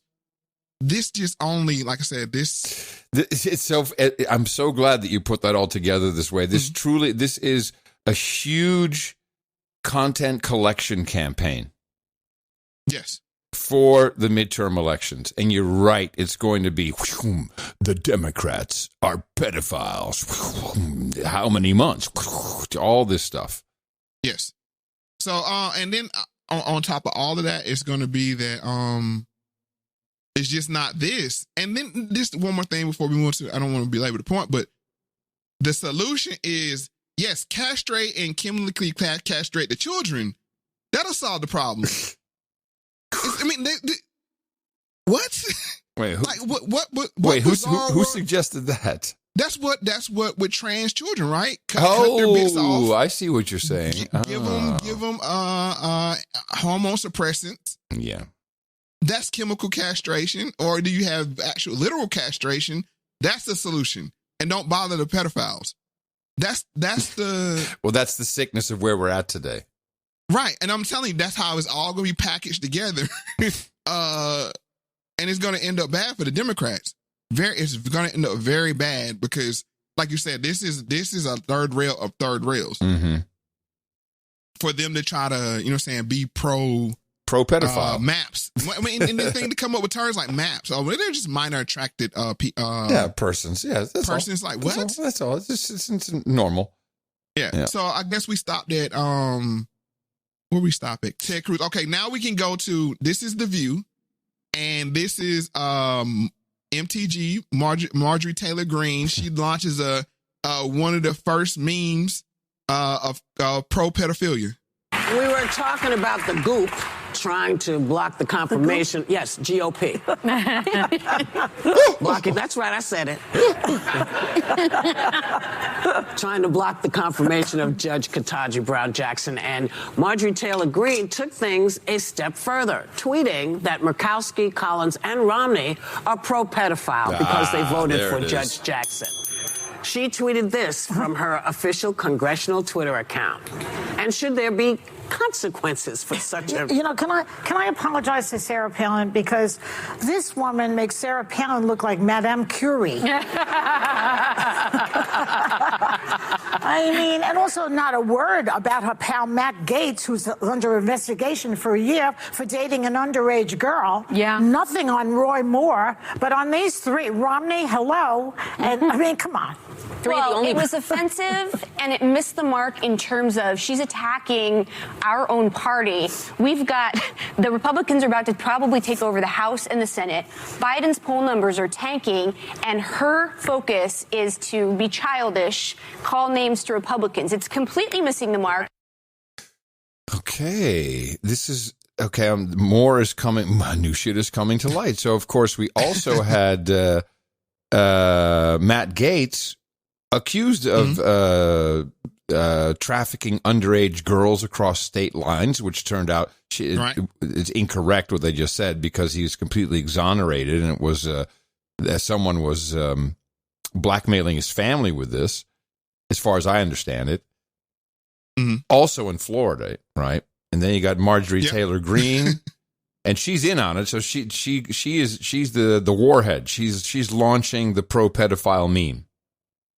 Yes, and she's been launching a lot of memes lately. One with like trans, saying if some trans guy attacked her, saying her husband should beat him up. I mean, I'm paraphrasing, but she's a one that really gets under their skin, because how can you punch back against somebody that's saying their own party is pro pedophile, right? I mean, how do you? That goes to show this is not partisan. This is you're in the pizza party. Yeah. and they're making a clear. They're making a clear distinction, because if we got to cut, I mean, Romney, they're looking to get rid of him. Let's just be honest, because he sees which way the wind is blowing. And for some reason, I think he still has presidential hopes. Oh, he thinks definitely. That he can play this moderate. Definitely. Yeah. He's like, I look too much like a president not to be one. That kind of thing. I come from the right family. We're rich, everything. I have all the looks. I'm perfect. Right. So I think that they're looking to shed the dead weight, and Lindsey Graham was when I saw Lindsey Graham like give up that record, it's like, yeah, they're making moves. So, considering where this is all heading and where it's coming from, there's a lot of southern, it's all coming from the South, particularly Georgia, Marjorie Taylor Greene, but also, Florida. So much of this is centered on Florida.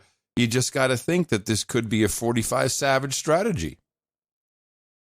Was Pizzagate 2016, one of his strategies. You see what I'm saying? I mean, like, is he cranking up the machine? I don't know. I don't know. But I like watching the show. Chilling effect. It had a very chilling effect when they rolled out the whole Pizzagate thing in 2016. That, you know, looking forward, he's like, let's just go ahead. We can win back the House and the Senate with this, and then, you know, coast off the momentum, because they're gonna take seats anyway, just due to inflation and, you know, how everything's been handled. But this could be a game changer, and I think the Democrats are handling it poorly by doubling and tripling down on the things they're doubling, tripling down on. Yeah. Oh man, this is really deep, Mo. I like this a lot. So 2016 was indeed during the presidential election cycle. So I can see why you say, hey, 45 might have been behind it then. And of course, the way I see it is, you know, behind something doesn't necessarily mean that it's not true, or there's not elements of it that are actually true. Yeah, all you need is some in the court of social media. Yeah. You know, all you need is some innuendo, some dots to connect for people.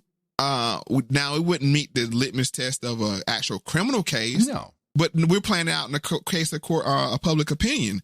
And nobody wants to be on the side of, you know what I'm saying, of the pro-pedophile movement. So you're it's not a good look. It's not a good look. It's not a winner. It's not an election winner for sure. No. But let's go ahead and move on. Moving on, let's go backwards a little bit. And this is, I think, from the Bill Cosby episode. And this was Whoopi Goldberg talking about Roman Polanski and child rape. Was not charged. I know it wasn't rape. Yeah, there is a statutory child molest. Maybe I think it was something. It was something else, but I don't believe it was rape. And when we get all the information, somebody will tell me in my ear. All I'm trying to get you to understand is when we're talking about what someone did and what they were charged with, we have to say what it actually was, not what we think it was. What he said he did. He gave her Quaaludes. He gave her champagne. She was drugged. She was 13 years old. He asked her, here's a transcript. But that's what I'm saying. You're 13 years old. She was still a child. Initially he was charged with rape. Go ahead. And then he pled guilty to having sex with a minor. Okay? And he went to jail, and when they let him out... 45 days. And when they let him out, he said, you know what? This guy's going to give me 100 years in jail. I'm not staying. And that's why he left. So that's why I wanted to be really clear, because I wanted to know exactly what we were talking about. And I'm going, does that make it okay to, you know, instead of staying and fighting, to say, you know, he's going to give me 100 years, I'm out of here? I don't know if it's okay, but what we were talking about was what he did. And that's what I wanted to clear up. That's all I wanted to clear up, because I don't like it when we're passionate about something and we don't have all the facts. Okay, so he was charged with statutory rape. So should he be prosecuted now? I believe yes, because the crime has not changed. I know she wants to move on, but there's still, what does it say about crimes that are still being committed against children? Yeah, it was really interesting. It sounded like Whoopi was kind of defending him a little bit. She was. Well, it's not rape. Yeah, rape. What is rape? But this is why they get called Hollyweird. Yeah. They don't do themselves any favors. And I know a lot of it is like, you know, looking out for a friend and that kind of thing. But the problem I have with it is, in this case, I think that was Sherry Shepherd talking, if I'm not mistaken. She was like 14. Yeah. It doesn't matter. But then when Brown Jackson gets questioned about her record of something similar these guys did, or I mean, in it involving children, it's like, now it's like, well, you know, she was, didn't want to drop the hammer on him. No, right. No, you can't. I don't know. I just feel strongly about this. I mean, having, you know what I'm saying, 4 kids, and knowing the effects, like you said, it's kind of like, it's like a vampire. Like, once you be bitten, it's a high chance that you become a vampire. Yeah. Yes. So we have to protect the youth. And I think that goes across party lines, that goes across racial lines, that goes across, I mean. And believe me, there's also a lot of stuff that happens in school to children. Oh, we're going to talk about right. And you know what? The one that's not talked about is, and this is, I didn't cover it in this topic. Sports clubs. I mean, it's all kinds of creeps everywhere. And a lot of them are women sleeping with young boys, which we laugh off. Like, oh, no, he enjoyed it. Yeah. It's also, and that can screw with a young man's head, you know? It's just as damaging. Yeah. Because what it does, it warps their sense of how a proper relationship is supposed to go. But the way we look at it is, oh man, he's lucky. You know, that kind of thing. And this is not something new that's happening. No. So let's go ahead and go to the final clip of The View, 19. This is like a dog whistle. Whenever you see the word pedophile. So pedophiles are egregious, and we know what that term means. Everyone knows what it is. When you see it, you should definitely have your ears perk up, and you should look into it. It is the calling card of a QAnon conspiracy theory. Every time they come up with some crazy story, they're like, oh, and let's make them pedophiles. Let's do that. Yeah. Everything's a pedophile. The conversations we're referring to were child pornography cases. We already discussed this ad nauseum. She's jumping straight to, oh, we'll make it about pedophiles now. Yeah. Like, it is literally, you got to look in. I want to point something out. Dishonest. Nobody at this table or in any of those buildings in Congress can tell you what's happening in the future. We can't see the future. So we don't know that people are poised to take over. We won't know until somebody does it. And so keep in mind that everybody is shilling for their side. Oh, you mean about the November. This thing, I just feel very strongly that we all need to stop telling people what's going to happen, since none of us have a crystal ball. Yeah. None of us know. Yeah. You will decide what happens. Yeah. Not us. Not us. We're all talking for the things that we're for. But the bottom line is you don't know until you cast your vote. We're all everybody's up here shilling. Everybody's shilling for their side. Remember that when next time you all are watching The View. Whoopi let the cat out of the bag. We're all up here shilling. So you have to take of course we did, but just remember it out of Whoopi's mouth. That's and right. Then I disagree. All you witches on The View, I'm sure somebody has a crystal ball. I'm just saying. I think you're right. One of you's got one. We know that. I'm sure there's a crystal ball owner amongst one of you all. But, that's funny. So that's the first block of the show. There's more to come, but I think we got to thank some people first. First, the white man and the black man have to be able to sit down at the same table. The white man has to feel free to speak his mind without hurting the feelings of that Negro. And the so-called Negro has to feel free to speak his mind without hurting the feelings of the white man. Then they can bring the issues that are under the rug out on top of the table and take an intelligent approach to get the problem solved. That's the only way that they'll ever do it. That's right. That's exactly what we're doing. And it's interesting when you put the two sides together, the two brains together, the colors together, beautiful things happen. We come up with some great deconstructions. This is a very, very good, Mo. I'm enjoying myself thoroughly. Not bad. More to come, but we got to thank some people. Yes, we do. This is a Value for Value podcast. As you know, Mo is no longer gainfully employed by his employer. What was it, 15 years? How long were you there? 15 years. 15 years. Because he refused a medical procedure, which he didn't want, didn't need, and they were forcing it upon him. And so it's more important than ever that you can help this work continue by contributing your time, your talent, your treasure. I know a lot of people are helping in the time and talent department, and I've already seen some pictures and stuff of things that are coming from the fax machine. So I'm very excited about that. I will tease this, that we got the first sample in of whatever we're working on, and it looks great. I'll just leave it at that. It looks dynamite.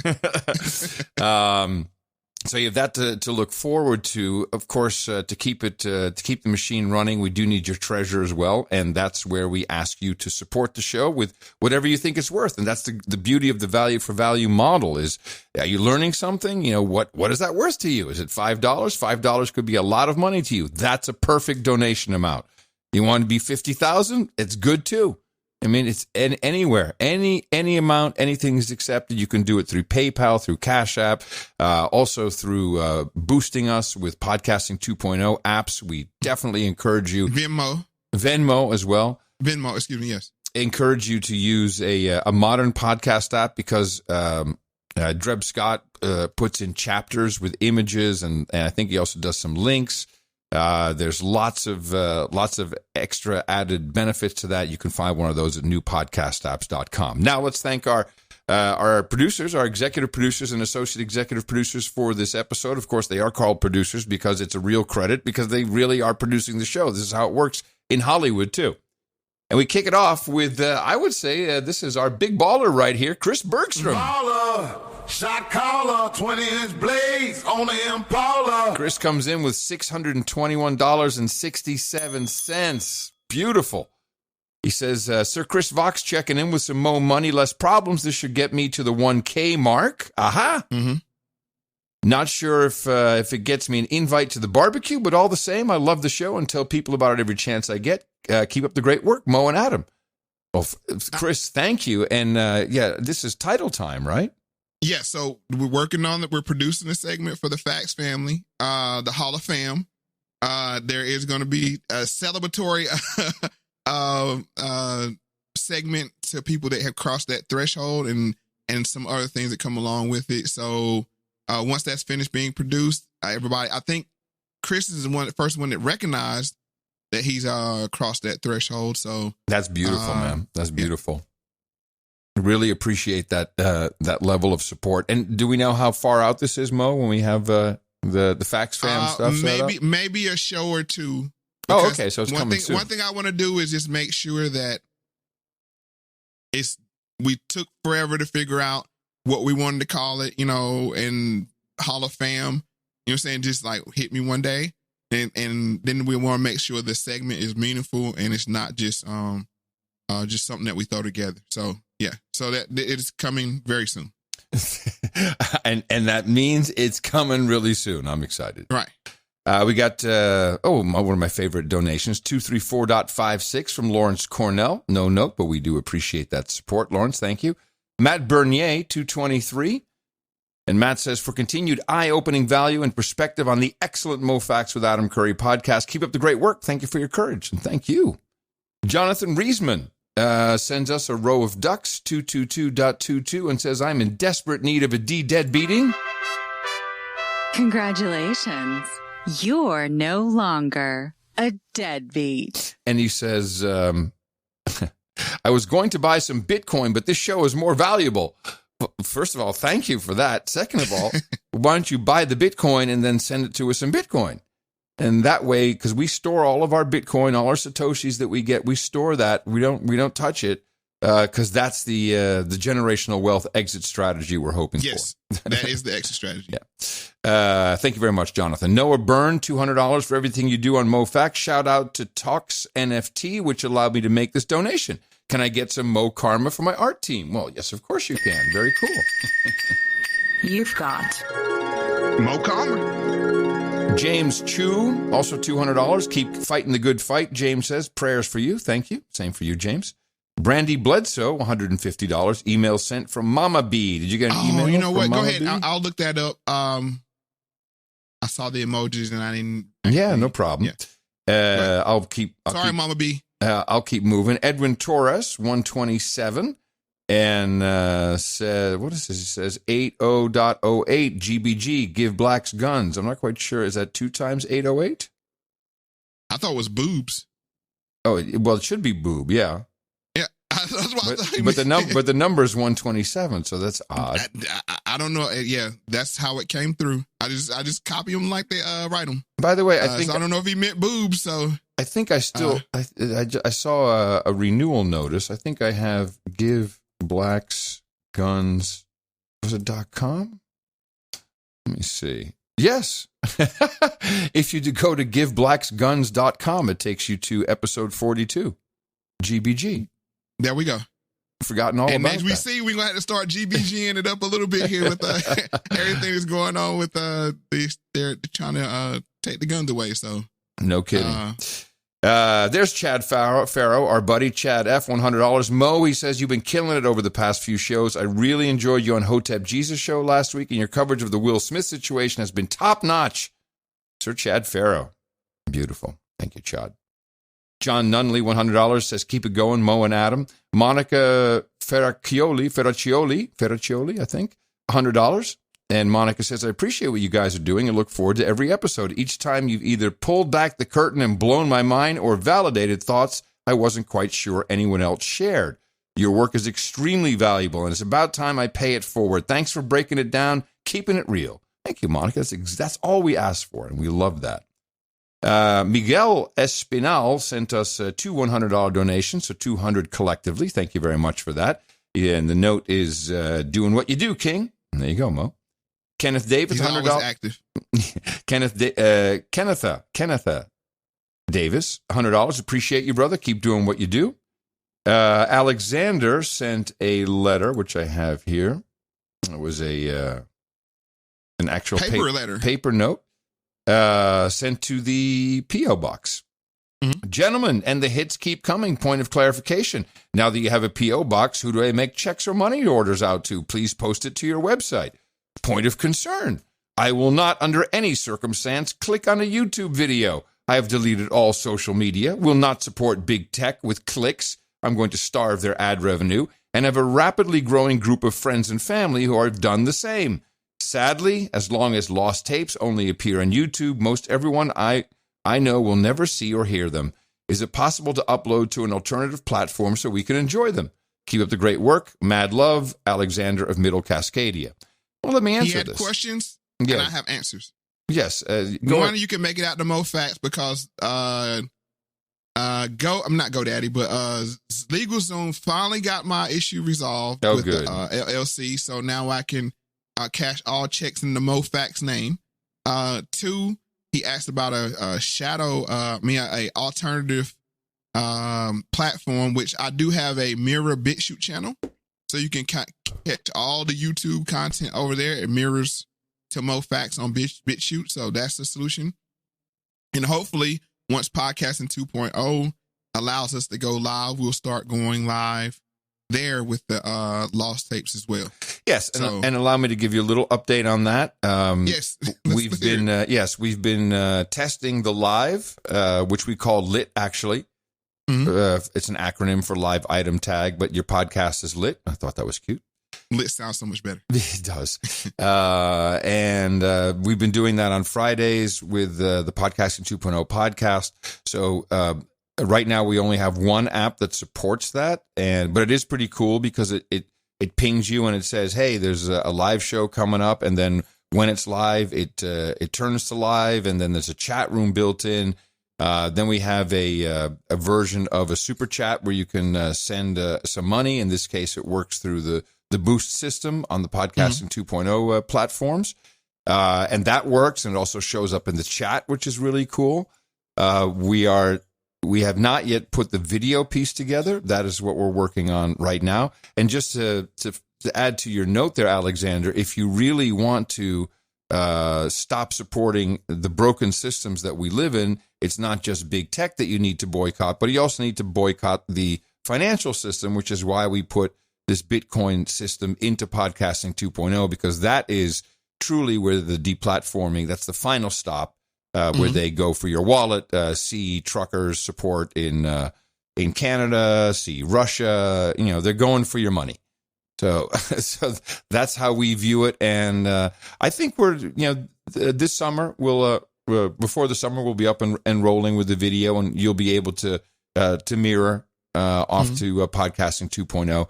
But of course, everyone will be running away from YouTube and BitChute because they'll want to participate in the Boostagrams and in the super chat environment. So I have big hopes about it. You are, in fact, the hope of the live video Podcasting 2.0 dream, Mo. Yeah. So, like I said, we're ready when you are. And in the meantime, you can catch the playbacks on BitChute. So that's for all the people that are anti. And I admire your dedication, because this is what it takes, is to walk away from the absolutely the big platforms.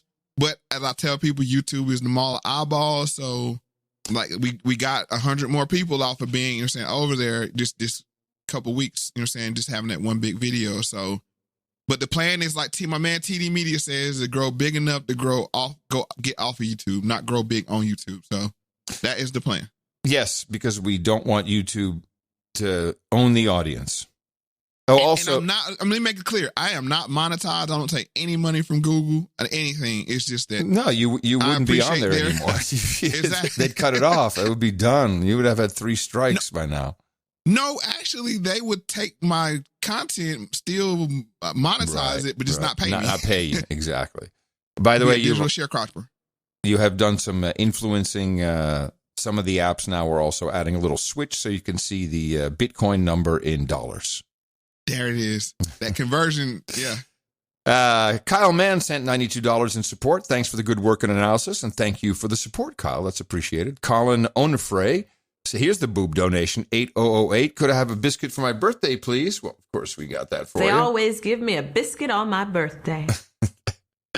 That was for March 18th, so sadly we're a little late on that. Mo and Adam, I appreciate the hell out of the two of you for all you do to help me navigate the times ahead. Karma me up. P.S. Adam, you always pronounce my last name better than John. No one ever gets it right, and I accept that.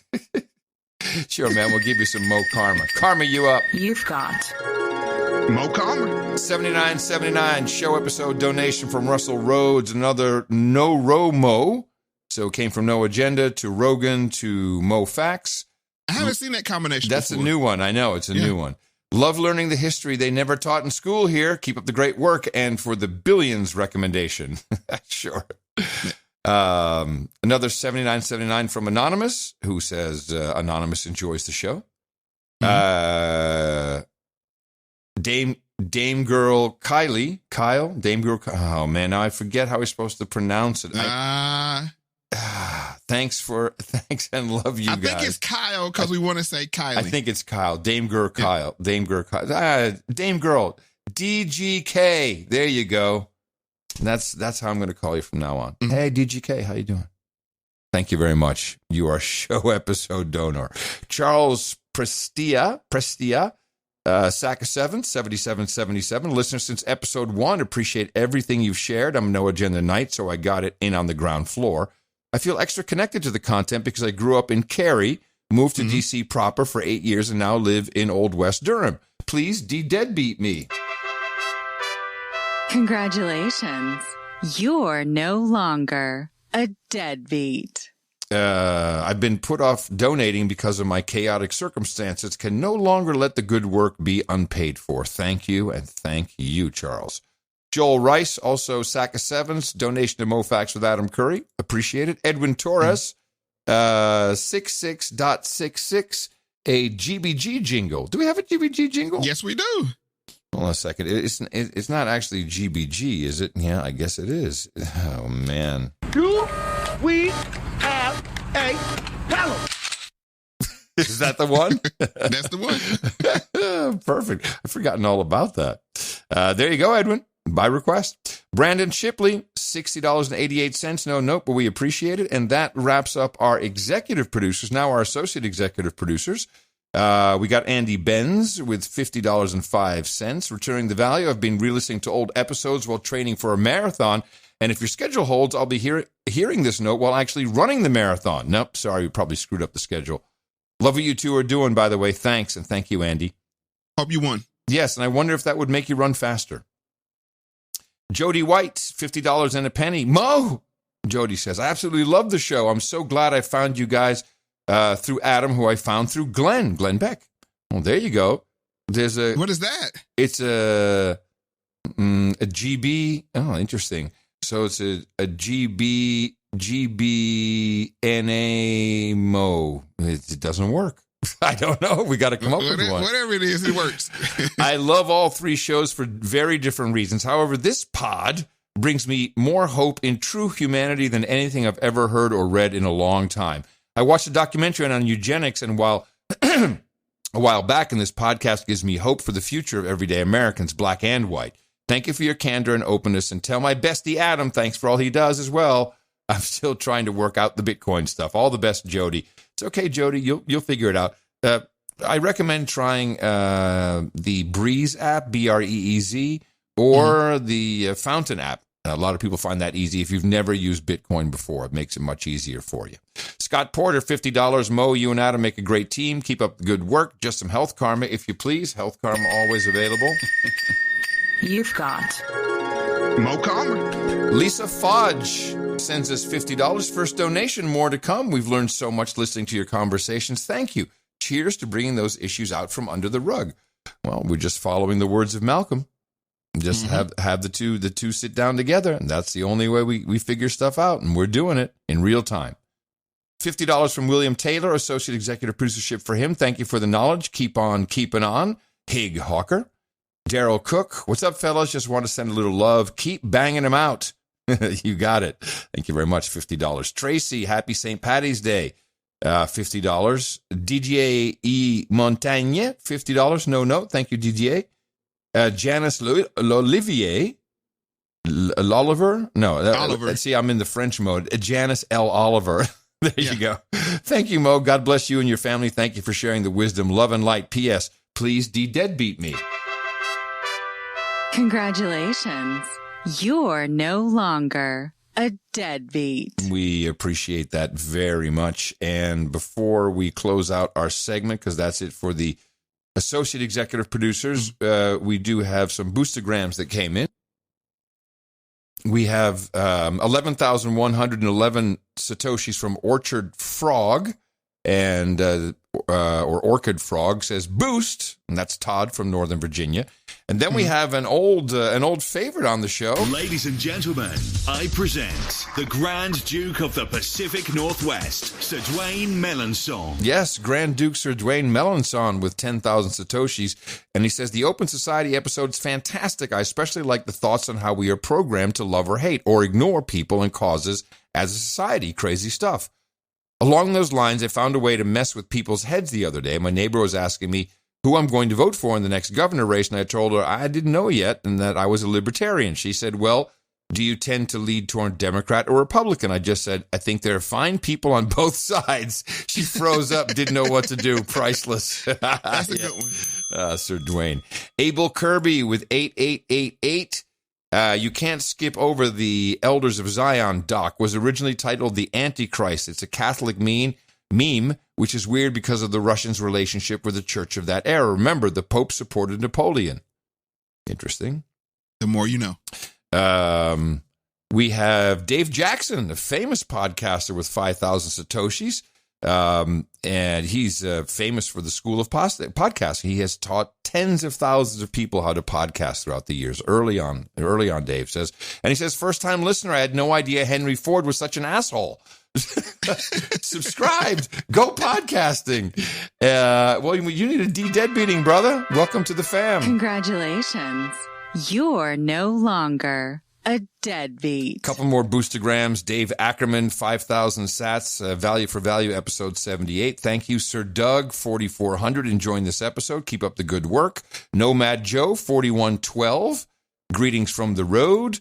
WNC Appalachian American, thank you for what you do, Mo and Adam. Then we have Clued, C. Lude, with 333. Adam and Mo, I wanted to send in some value, and although 333 sats isn't a lot, I wanted to let you know that I'm going to contribute some talent. I'm currently working on the Moe Factz transcript database, and I currently have a minimum viable product. I got to put this in the show notes. Hold on a second. And while you do that, I want to tell people about how to sign up for the fax machine. If you go to mofactz.com and click on, what's it? Hold on. It's the button that says, I think, active. It takes you to a form you can fill out and let me know what your talents are, how you like to contribute your time or talent value, and we'll definitely utilize it. So, excellent. And I put that link to the transcript. It's very cool. I've used it. We just need to get it up online, but he shows exactly how it works. Okay. So it's, and all of the shows, that's part of Podcasting 2.0. You can search in each episode throughout the transcript. If you're looking for a certain spot, you tap on those words, it goes right to it. Then Chad Farrow sent a whole bunch of 106 and 107 boosts, and 2 times a message boost, and another great episode. And thank you all very much for supporting Moe Factz with Adam Curry episode. Wait a minute. Oops, did I miss something? I sent you Mama B's letter. I don't want to get stung. You know what I'm saying? So, you emailed it to me? Oh, yeah. Yes, because if we don't, No, I don't know if I'm allergic or not. But I ain't trying to find out to the bees. That's bad news. Here we go.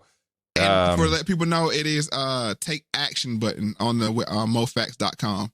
And it takes you to the fax machine form. You can just send this over email, and we'll figure out how to utilize your time and talent. Everything that we got so far, we utilize and coming up with some great stuff. Mama B writes, "Hey, Mo and Adam, what a pleasure it's been to listen and learn from you because I grew up in a racially diverse suburban neighborhood next to a large city and an Air Force base. I've been hyper aware of race and the differences in our culture since I was a small child. My first beloved childhood friend was raised by a single mother whose father left the family for a so-called white woman, and he helped raise the woman's pretty blonde daughter. I was told with derision by mother who had to console her friend for months. It fascinated me that the woman being white made it all the worse for my mother's friend. This led to a pact I made with different friends for many years later. This friend began noticing her brothers bringing home white girlfriends more often than not, and her explaining to me why this is a problem. We made a pact that I would not date black men and she would not date white men out of our mutual respect for each other. Of course, years later, this pact led to a black male friend calling me a racist because I wouldn't date him, and surprisingly, he was still pissed even after I explained why. Again, I found this fascinating, and I asked my friend, why am I racist for this choice? And she's strong and brave for her choice. Oh, that's interesting, which led her to laugh and say, because you're white. I can't believe you said that to him. Fascinating. I have so many stories like this because my friends and I have always talked race. This is why I find the service you are providing extremely valuable. I would love to do what you're doing, but there is no way I can do it on the intellectual level that you're doing it. Keep up the good work, my friends. Please de-deadbeat me, and then some karma for open communication for all. Congratulations. You're no longer a deadbeat. You've got Mo Karma. And that was signed Your Sister in Jesus, Mama B. P.S. Value for Value sent via PayPal, and a monthly will start in April. Mama B, thank you. That's a beautiful note. And, it is. And we do have subscriptions now. And I want to let people know before I can hear people yelling at their device right now. She put pretty blonde girl daughter in quotes. Excuse me. Yes. So I know people are like, what? Yeah. Oh, yeah. No, yes. Thank you for pointing that out. Exactly. Yeah. Cause it does come across rather weird. Hey, it was a cold read, man. What can I tell you? I know. It's my fault. I take the blame. But you know what I'm saying? Neither one of us is going to get stung. And we thank all the people. And necessary for the first block. And I just want you to know that Mama B, you are helping out. You are a part of the fax machine, the fam. This is what we need you to do, and propagate the formula. Tell people about it. Get more people on board. There's going to be so much to do. And I'm just sitting here, just twiddling the thumbs, watching Mo grow the empire. I mean, I have a front row seat, man. I love it. I need more popcorn.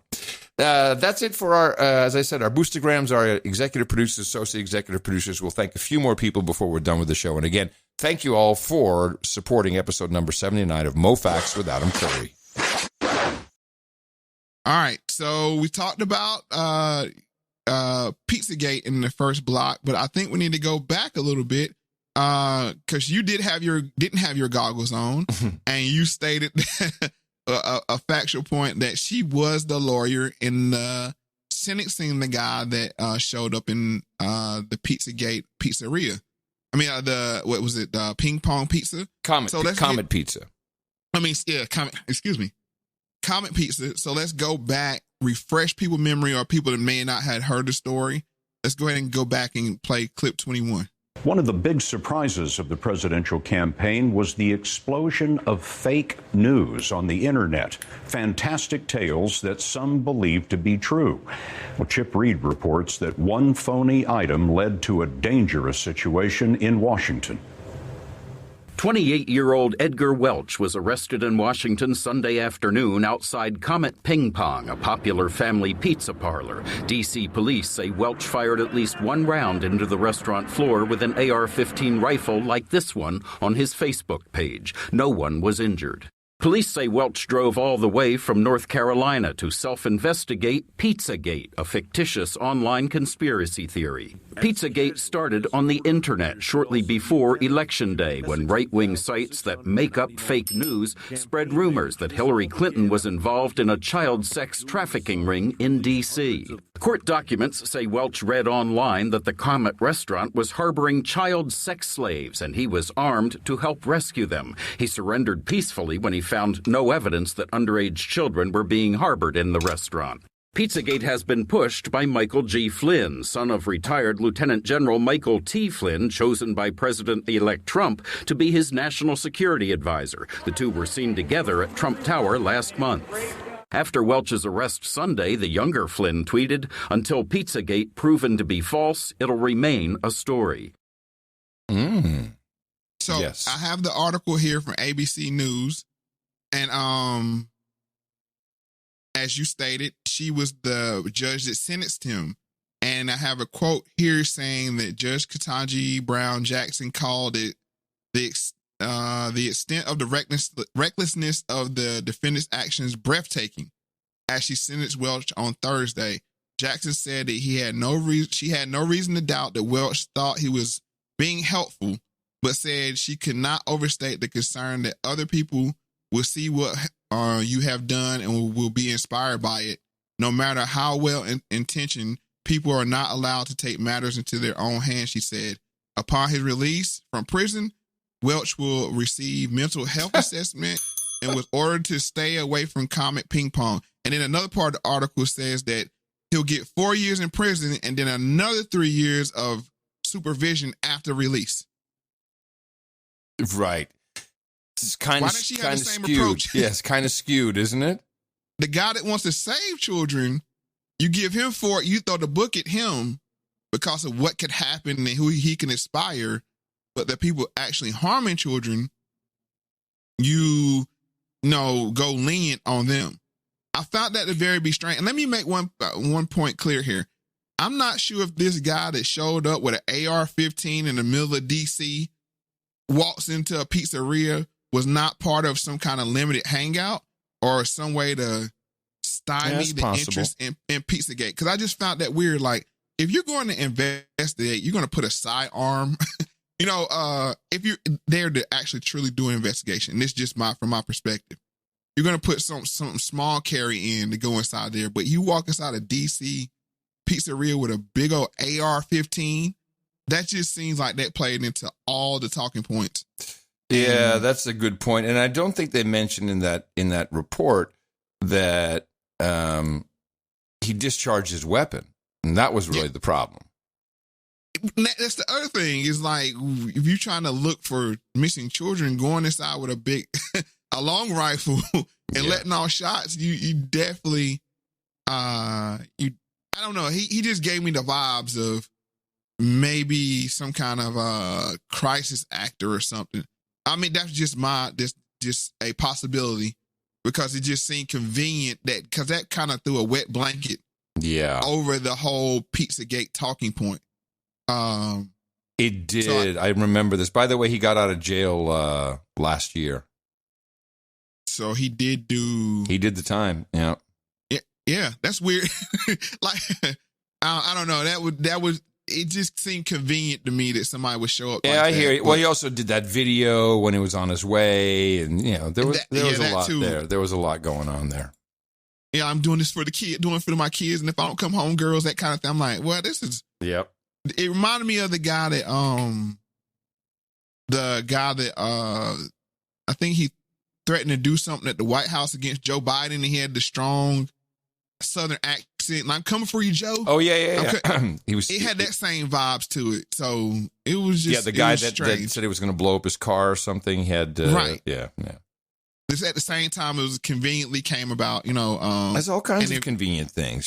Smoke bombs with shooting on the subways. You took the words right out of my mouth. Then I sent you that video. There's also a Ketanji Brown Jackson link to that guy. I did not know that. Yes, I thought I sent you the video. Yeah, so there's this video of this guy, I forget his name. There's tons of videos on YouTube and Instagram that he did, and he's bitching and moaning about Ketanji. How can this sister be married to a white man? We're going to talk about that maybe on another episode. Just so you know, there's a connection there, too. The whole thing is messed up, man. It's too many connections just to be coincidence. Yep. You know how we feel about coincidences. Yeah, I agree. So now let's just go into make sure people understand how he was sentenced in 22. The North Carolina man who police say self-investigated a Washington, D.C. pizzeria armed with an assault rifle pleaded guilty today to weapons charges. Edgar Welch was allegedly inspired by false internet rumors dubbed Pizzagate. Back in December, he fired several shots inside the Comet Ping Pong restaurant after driving up from North Carolina. Fortunately, no one was hurt.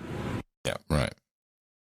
And self-investigated, that kind of reminds me of doing your own research. Because I've heard that crop up 2 or 3 times. This self-investigated thing. So that's good.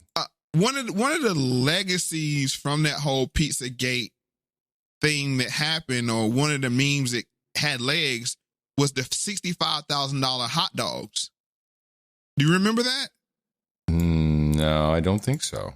Okay, so from the weekend, and just to let people know, it wasn't only Pizzagate, the actual pizzeria that was cropped up from this. It was also the WikiLeaks in 2012, and then they had those big drops like every couple of weeks right before the election as well. So in the 2012 drop, we have communication coming from people from the Stratford? Stratford, yeah, in Texas. Yeah. Right. So this wasn't like just 2 random people. I have a little clip about Stratford. We'll get to a little later, but I want to go over this article right quick. And their parent company called Rain. So let's just talk about the $65,000 hot dogs. It was a communication going back and forth, an email between Stratford employees saying, I think Obama spent about $65,000 of taxpayer money on flying in pizza/hot dogs from Chicago for a private party at the White House not long ago. Assume we are using the same channels. That's hot dogs is pedophile code for little boys. Yeah, and pizza is little girls. Yes. And you have these Stratford people that are talking about this. Yes. Yeah, like they're really in the pizza and hot dog delivery business. Exactly. And the thing was, this article is from August 23rd, 2020. Oh, really? It's a USA Today fact check talking about the $65,000 hot dogs. Interesting. So this goes to show you that the pizza playbook has legs, that they're trying to debunk it in 2020 a few months before the 2020 election. And of course we had pandemic and everything. So yeah. And then you had the whole QAnon thing, it was around that time, but let's go and these guys work Stratford. Stratford's parent company is Rain. That's RANE. And this is what they do according to their YouTube page. Customers rely on Rain to help them assess, monitor, and take action to mitigate significant and evolving security threats around the world. Rain's redesigned threat lens solution for security professionals delivers objective threat intelligence covering the global security landscape across a range of risk categories, all in one place. With Rain's Threat Lens solution, security professionals can understand leading and lagging indicators of risk across the globe with forecasts that help you anticipate where physical and cyber risks are likely to head. Utilize ongoing threat monitoring with an interactive map-based dashboard that displays security incidents that can be filtered by country or risk type and geofenced around your locations of interest. Easily navigate our 25-year intelligence archive and receive push notifications of new analysis based on your interests. All with direct access to Rain security analysts and a network of pre-screened security experts and service providers to help you mitigate risks to your employees and business locations. Rain's Threat Lens solution for security professionals significantly improves your ability to assess, monitor, and respond to evolving threats. Learn more today. Yeah, these guys are serious. Do they sound like they will be party planning about pizza and hot dogs through the same channel. What's interesting is there's always been a lot of noise of Alex Jones being connected to Stratfor. Oh, really? Yeah. I didn't know that. Yeah. Who knows? Yeah. But these guys know a lot, though. That's for sure. And yeah, they do high end, mainly corporate clients, information, and I think logistics, pizza logistics. I'm just saying I'm talking in terms of memes here, and that you see the legs that it had. This thing happened in 2016. In 2020, USA Today is still trying to debunk it. Yeah. So obviously, it's a very shareable meme, and it had, like I said, not to repeat myself, but it has legs. So, this is even more reason I think the Republicans are playing the pizza playbook. So now we got to talk about the used to say confluence. Now we got to get into Disney. Yay! And this is a clip from Fox, and they talk about a leaked audio from the Disney's woke agenda. Meantime, in other news, remember last week we told you a story about how a number of Disney employees walked off the job last week because they felt that Disney did not do enough to oppose a bill that passed in Florida. It's HB House Bill 1557.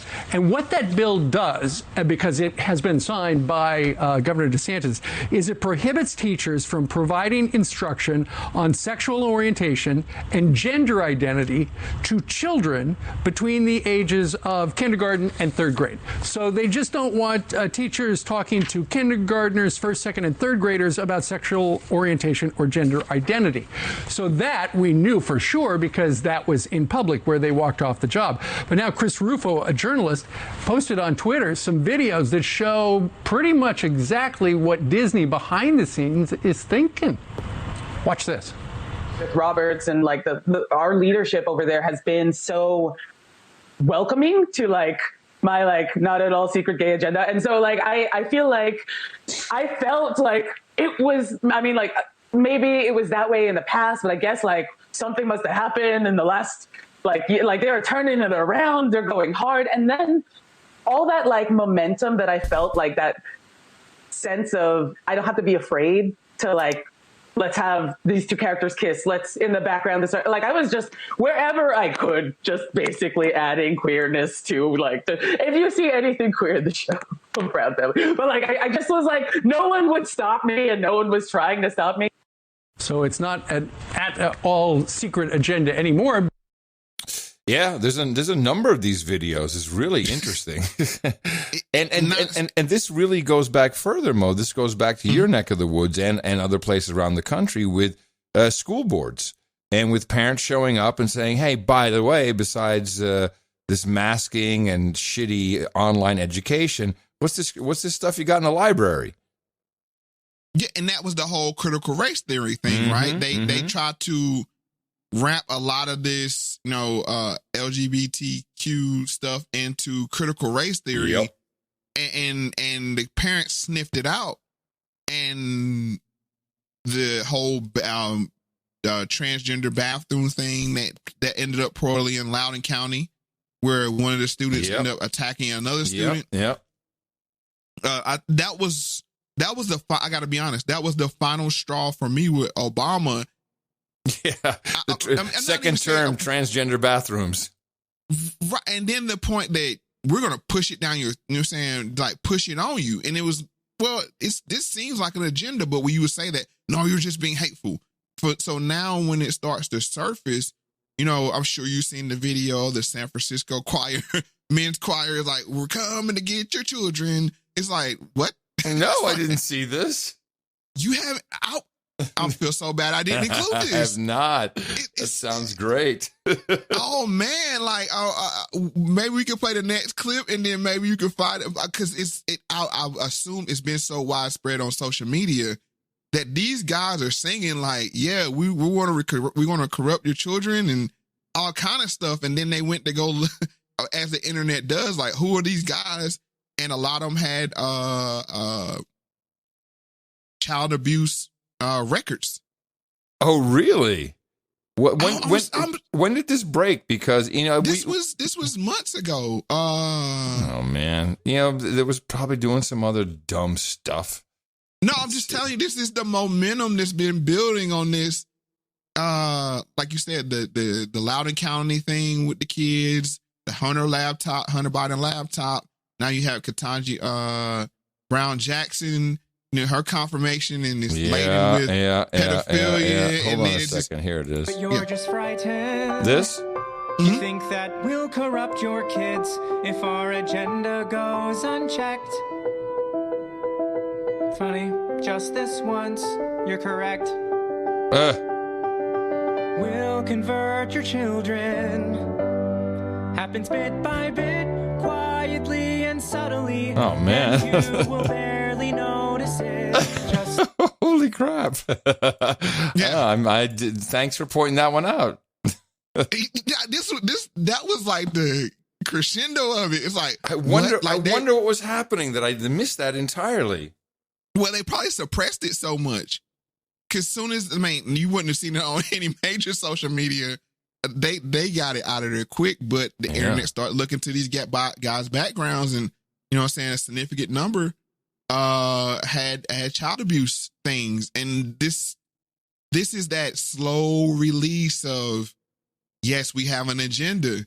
Yes, we're here to corrupt your kids. Yes, we want to have drag queens read to your children while they sit on our lap. It's like, I thought drag queens, answer this question for me, because I don't want to be wrong, but isn't drag queens like kind of fall under the classification of sex workers? Like burlesque? Not saying prostitutes, but saying like a burlesque or that kind of thing. No, I wouldn't say that. I think it's... Okay, I just want to be sure. I just want to make sure. No, I would say that most drag shows now, it's all kind of... It's just an evening of expression and being crazy and being in a safe space. I don't think it has much else to do with anything. And, it's RuPaul's Drag Race. It's kind of like, let's be outrageous. So I just want to make sure. And let me make it clear. If you're an adult, knock yourself out. Because I'm going to do what I like. You know what I'm saying? So do what you like. I don't have no problem with whatever it is. My issue is this thing of, yes, we have a not so hidden agenda. We're going to corrupt your kids. We're going to, push all these, I had not seen that. That is so crazy. Oh, it gets back. We can play it. I'll probably put the clip in the show notes with me link. Yeah, no, of course I put it in there. You kidding me? Of course. It's a very interesting admission. And this is this, I don't know. Is this, and it's a rhetorical question, so you don't have to answer it, but is this, we know our time is short, so we have to come out, or is this, we know we have things wrapped up, so we don't have to pretend anymore? No, it's lunacy. It's there's so much license given, there's so much power being given, and there's also you have to understand there's another dynamic at play here, where there is no such thing as the LGBTQI plus community. It's just not true. Lesbians and gays do not necessarily get along very well. Look at Dave Chappelle's Alphabet People skit. What he says is true. So now for the gay men to make a move like this is a radical thing, and I'm not so sure it represents the majority of gay men. In fact, I think it doesn't, actually. I agree totally with you, but just like how the boule speaks for, it doesn't represent the quote-unquote black community that doesn't exist. There you go. This is the gay boule. There you go. That's where this comes from. And it's just meant to antagonize. And the gay guys I know, I know some trans women. They don't like any of this shit. And that's my point, is that they're pulling away. The wedge is causing them to pull away. They say, you don't represent me the same way I say to the boule. They say, you don't represent me, stop speaking in my name. And that's why I'm saying. And it's so sad because it gives such a skewed representation of who these fellow Americans are. They're not your enemy, But but if you keep showing look, Billy Porter just does not represent all gay black men. He just does not. I totally agree with you. And what's going to happen? Eddie Murphy, he represents gay black men. That's we all know it, Eddie. Come on. Hey, Arsenio, how you doing? Come on, man. Come on now. Right. We allegedly know. It's purely speculation. Yeah, but what needs to happen is, what's gonna happen is people are gonna start being put on islands, just the way the Republican Party is like the rhinos. Yep. You're over there. Yep. You know what I'm saying? Like we're using this this playbook to get like-minded people, no matter party, no matter gender, no matter sexual orientation, no matter race. This is something we all can agree upon. The children need to be protected. Right. And there's a nefarious push to corrupt children by a group of people. Yes. And I don't know who these people are. That's the weird thing, is like how about I don't know who they how are, about this? but I know how about this, Mo? How about just pure evil? Well, I don't even want to say that, because this next clip is going to let you know. I don't think these teachers are, because this is a clip I pulled from Jason Whitlock's show. And he's talking, and in it he plays a montage of teachers from Libs of TikTok. Oh yeah, Dvorak was talking about this. He said this was an amazing piece. This episode. All right, so that's the sad part about I can't listen to you all show that much. You know what I'm saying? Yeah. Because I don't want to make sure. You know what I'm saying? I want to make sure we have a fresh conversation. Yeah. So let's go ahead and get into 24. Grooming. Building a relationship with a child so that you can shape their sexual, gender, political, and racial worldview. This is what the parental rights bill in Florida is about. Here's a compilation of just teachers on camera filming themselves talking about their desire to groom young people as it relates to gender and sexuality. One of the things that teachers always do at back to school night and meet the teacher and things like that is they send home this cute little meet the teacher thing where it has a little bio about us, some of our favorite stuff, just so that you know who we are. How do I do that next year? Do I lie and not talk about my marriage? Do I pretend I'm single? Do I invalidate my spouse's stance as a trans femme person? Ready. When they've been exposed to information, they're ready to learn about it, whether you think they are or not. And the research says that there is no age too young to talk about pretty much anything. If they know about it, they're ready to learn about it, right? So there is no, what we think is always age appropriate. It is if they don't know about it. That I don't care what the government tells me to do. I am going to do what I think is best for the health and safety, and that includes mental health and safety and emotional health and safety of my kids. I will never let any child come through my classroom feeling unloved or ashamed for who they are. The LGBT promotional, this is a safe community kind of stuff, the rainbow stuff all up in my room. And I told them, I'm like, if you look around the room, that should give you an answer to your question. So I did officially tell them. They, of course, went berserk. So instead of teaching social studies today, they just asked me a whole bunch of questions about being gay. So I think it was pretty well. That's what's going on in schools. These are the teachers. Yeah, no, and you pointed it out, my kids, these people believe that most parents are too stupid and probably already abusing their children by not letting them be who they want to be. But the point is the whole fact, the point is that they have no rights over our children. Just teach them to read and do math. How about that for an idea? If we were number one in the world in math and reading, yeah, we got some time for gender studies, everybody. Right, but I think we got some other things.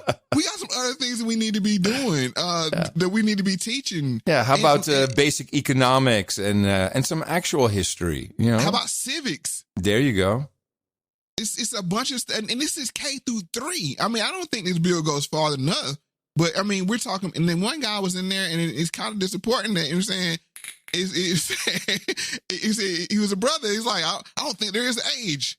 It's not appropriate. Like, what? Yeah. Like, I'm a father. You know what I'm saying? And I'm like, when I start talking to the kids about this, so you're a complete stranger. Don't get it twisted. You know what I'm saying? Of course, you with the kids, Now, there's other ways to look at this. So when I say that this is evil, what I mean is there's evil has taken hold of these people. These people are not evil by themselves. Correct. Evil has taken hold in a much broader perspective. And as you're always, you always point out is that everyone benefits. There's so much benefit for so many groups and people and political and just so much of all of these different things.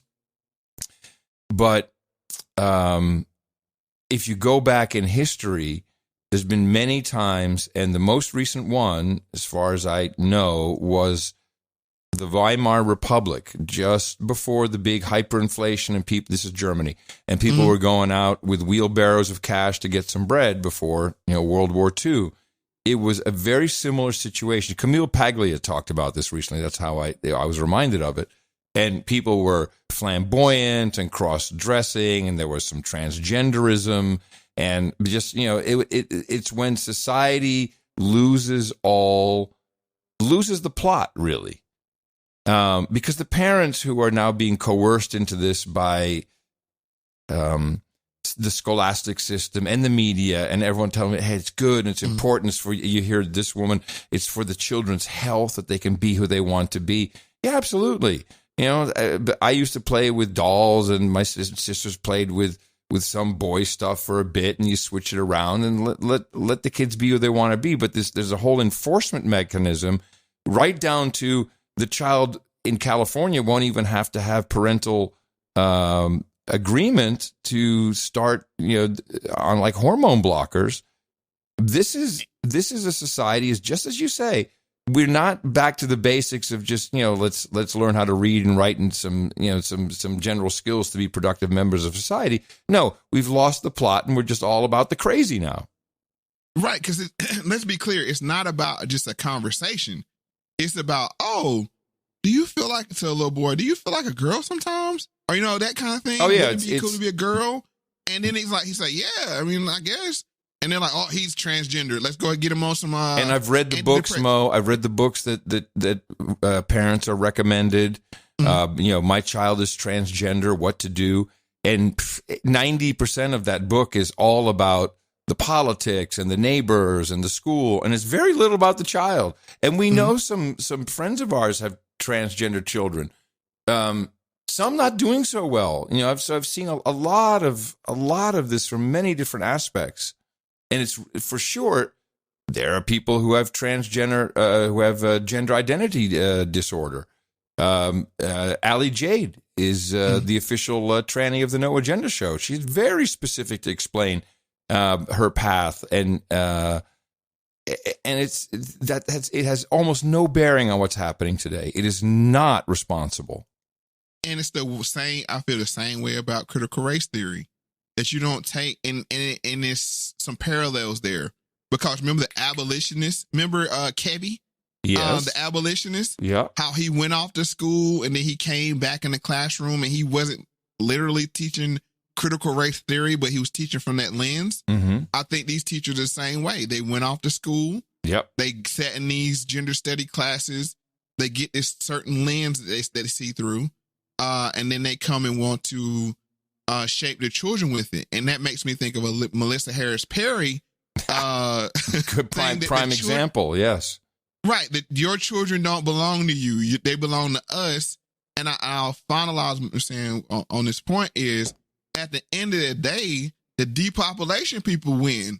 Because if you cut off a boy's genitalia, or you ruin a a young female child's hormones and reproductive organs through it's depopulation. chemical. Absolutely. Right.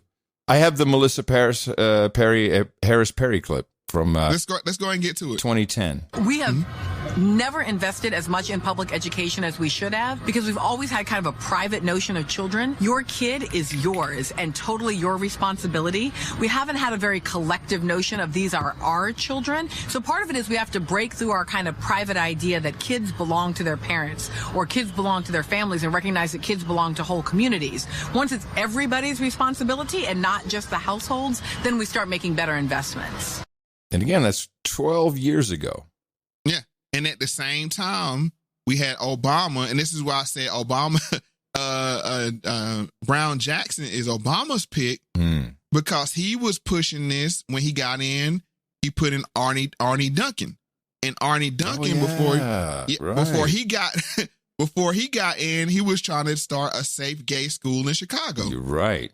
The proposal to establish a gay-friendly Chicago public high school has been in the news, and late today, the plan was reportedly pulled off the table by the Chicago Board of Education. It was to have been voted on tomorrow. The school would have been called Social Justice Solidarity High and now appears dead, at least for this year. Is the high school still needed to protect kids who are bullied because of their sexual orientation, or would it create a different kind of stigma?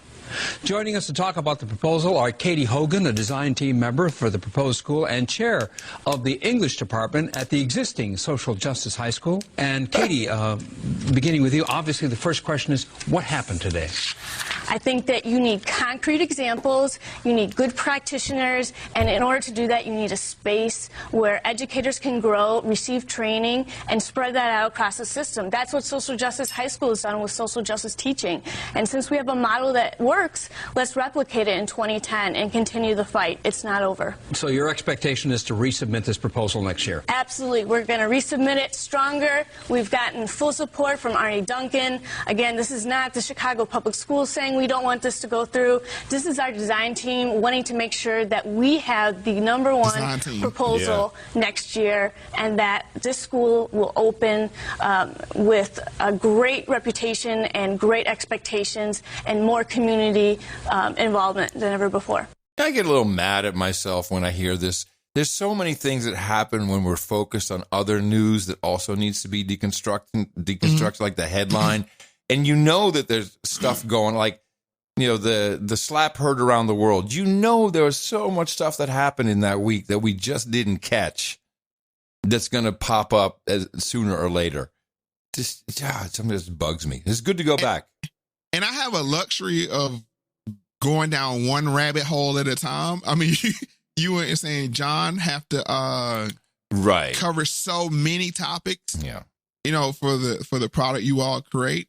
And I'm able to just kind of look at one rabbit hole, and there's a lot of stuff going on right now I don't have any clue about, like the New York shooting or the Sacramento shooting and those kind of things. It's like, because I'm laser focused on one thing. So, I mean, that's the good 1-2 punch of No Agenda and the Moe Factz is like, you guys keep us abreast on all the things that's kind of going on, and I can go down in depth with what's going on here. But as you see, 2010, you know, Arnie Duncan, and another name that pops up that was an Obama appointee was Kevin Jennings, and this is his message to send a strong message. Principals are the CEO of their school, and the tone they set dictates everything else. When teachers were asked what they needed to make schools safer, the #1 thing they said they needed was a clear policy. The #2 thing was a supportive principal or superintendent. Principals need to communicate at the beginning of the school year to everyone in the school, parents, kids, staff, that bullying simply is not going to be tolerated. And like any other important message, that needs to be reinforced repeatedly over the course of the year.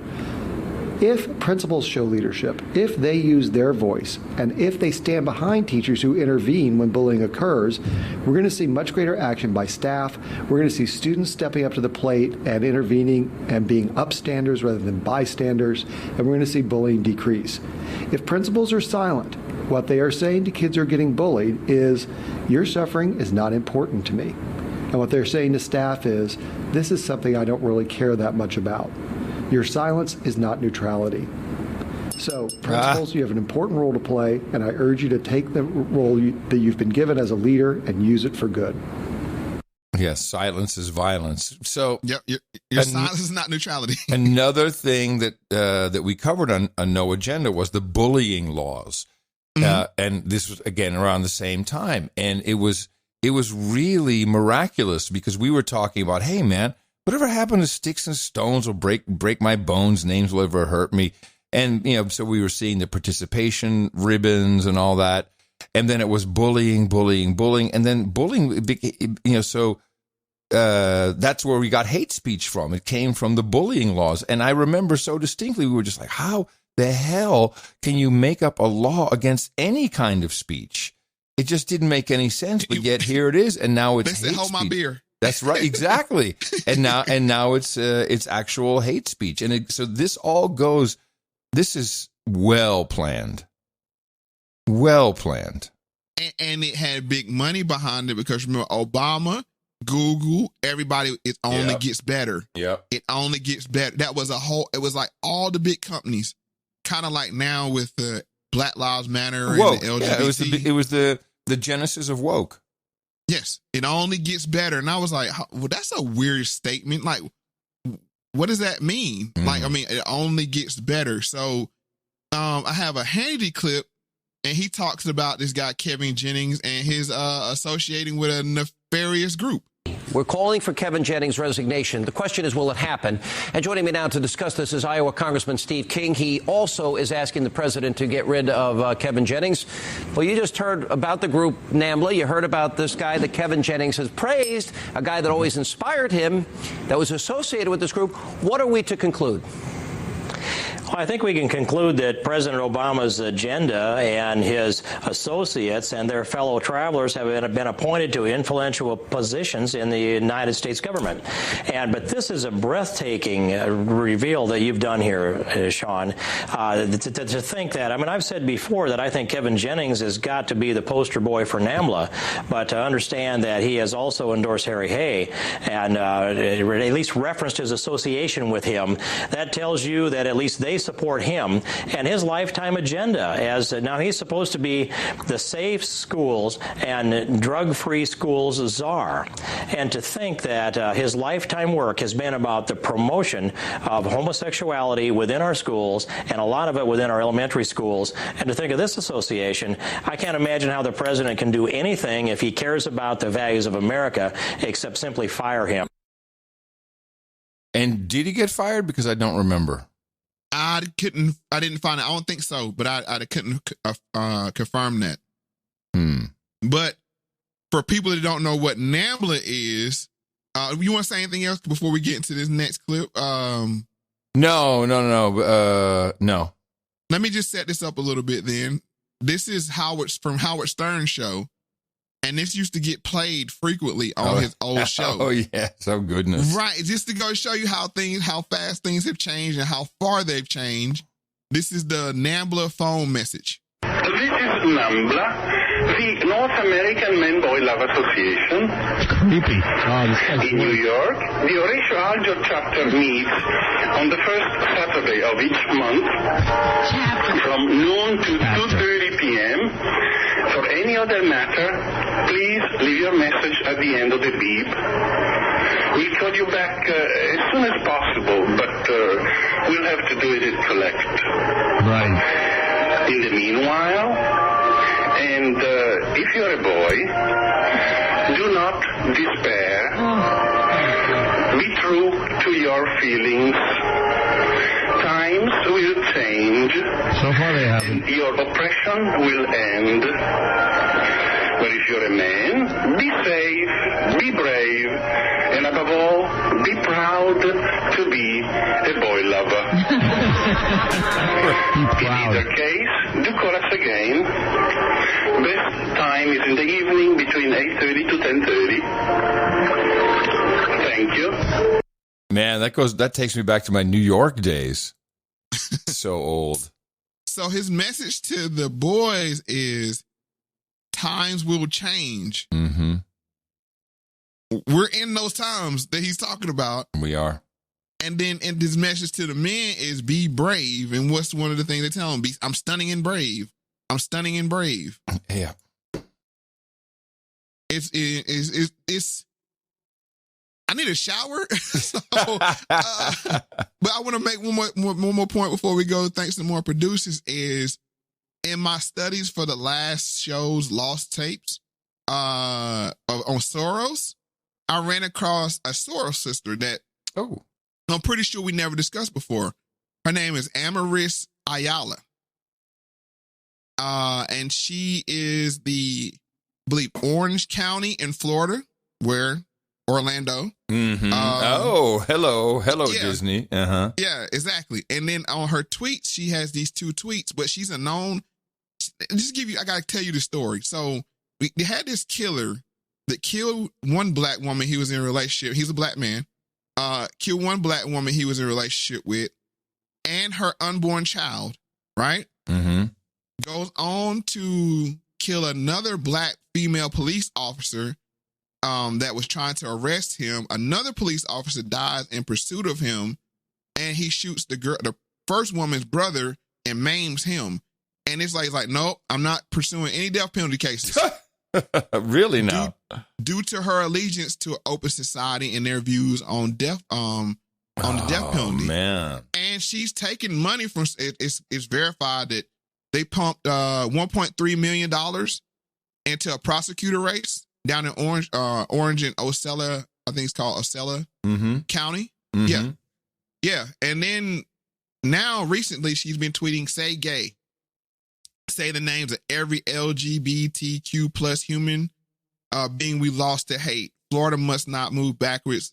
Teach love, stop hate, and puts the gay flag. And then she has a black piece of tape over her mouth with a gay written across it. And then she has another post that says, "I stand with Disney workers and the LGBTQ community." And just to let people know, Disney workers are being arrested for being involved in nefarious things with children. There are instances 108 they rolled up at Disney. Right. And then she says, "I call on Disney to meet the demands of their workers. I ask my fellow Democrats to refrain from crossing the lines of protesters under any circumstance until those demands are met. Today, we have an opportunity to rise to the occasion once again, but our solidarity must be anchored in action." That's a Soros sister. When was this? This was, let me see. Did I get the date? This was around when this "Don't Say Gay" bills first started cropping up. But you can go to her Twitter. Her Twitter handle is ARAMISAYALAFL. Remind me to tell you something about Disney before we start the next block. Okay, you want to tell me now, or no? Okay. We're gonna thank some people. All right. I understand that there's some people out there who need my services. Yes, Lord. Are there any people out there who are weak? Yes. Any people out there who are weary? Yes. Any people out there who are tired? Yes. Any people out there who just need a healing? Yes. Y'all got cash? Yes. Well, then come on down. Hey, you're switching it up. Yeah, that's we needed one. We needed the word for this. I like it. Yeah, Lonnie, nice. I like that a lot. Thank you. Okay, just want to thank a couple more people who supported us with some nice value donations. Ryan Smith, 4323. David J. Langford, 4321. He says expert analysis of Will Smith. Barry King, 42. Ronamo donation for Moe Factz with Adam Curry. Thank you both for all that you do. Hit my brother and friend in the mouth, so the Factz fam is growing. Blackjack donation to you both. Oh, that's the 42. Got it. Hope it can be more soon. Peace, love, and liberty always to the Curry and Moe families. B.E. King. Sam Smock. No Agenda producer as well. Gentlemen, I offer a little musical medley inspired by your amazing work. And that's a Spotify. Did you listen to it? The link is to a Spotify. I playlist? went and perused the playlist.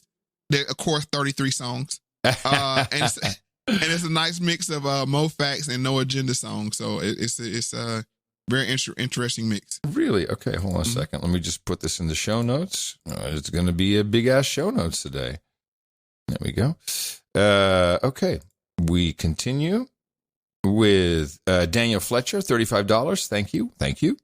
Douglas, happy to provide some small help for your fine efforts. The show after you got let go was a real tribute to your balanced approach to life. You are right on in so many areas. Keep the faith. I recently had to retire. I've worked since I was 11, so it's a different experience. Stay well. Doug N. And 3333 from him. Also from Muhammad Hamid. In the morning, gents, value for value. Dude named Muhammad of the 2 C's. Yes, Muhammad, we know you well. Clayton Moses, 3333. Betty J. Solero, 3333. Popular number. Janae Irvin, 3329. Mo and Adam, this is my annual birthday donation. My 29th birthday is on April 9th. For jingles, may I please have woosa and a biscuit for my birthday? Well, of course you can have that. Woosa. Woosa. Woosa. They always give me a biscuit on my birthday. I've been MIA from the YouTube live streams, but I've been paying attention. Keep putting out the content, Mo. Peace from Janae. Christopher D. Biasi, $33. Matt Baha, $25. Thank you so much for your work on the third rail and hiding in the fuzz. Powerful stuff that nobody talks about. Yeah, you're right. Judy Swartz says, love you, $25. Thanks, Judy. Matthew Leans, $22.22. Keith Hagood, C Knowledge, checking in. He says $22. Susan Tillett, $20. Thank you for the great shows. Thank you for all you do. First-time donor, long-time listener from Sean Hines, $20. Jill Woods with $20. Stephen McDonald, $20. Andrew Batter, $20. Says, thanks, Mo. Wish I could do more, but living the American dream of just getting by. Carol A. Chase, $20. Says, thanks for your hard work and my education. Nicole Mack, $20. Your ongoing journey has inspired me so much, although I didn't lose my job due to the vax. They never asked me if I was or not. I've lost a lot of friends and family due to my opinions. Almost lost my apartment as well. And it's been you that has showed me things will get better. And when it's time to move on, just move on. And then the final note we'll read at $20, Eric Perino, and he didn't have a note, was $20. The rest is name and amount, and we appreciate it very much, but we do have to keep the shows within the time frame. Ned L.A. Ayers III, $17.77. Maui Goods, $15. Merlin, $15. Matthew Medina, $15. Keith Robinson, $12. Brian Tucker, $11.11. Nice number. Mark J. Asher, $11. Jeremy Kavanaugh, $10. James Holly with $10. Vanessa Steinbach with $10. Chaz Talley, $10. James Chapko, $7.50 in value. Vincent P. Farrell, $5.55. Johnny Hipwell, $5. Joshua Goodson, $5. And as always, rounding it out with $4.11, Terry the Human Subscription Keller. And hey, can you do me a favor? Before you wrap up the donation segment? Can we give John C. a biscuit? Of course. For his 70th birthday. You bet. They always give me a biscuit on my birthday. I'm sure he'll appreciate that. It's a 70-year-old biscuit. Yes. And that's it. Those are all of our supporters, and you should consider supporting the show as well. Look at the work that is going into this. Look at what you're learning from it. Calculate the value however you want to.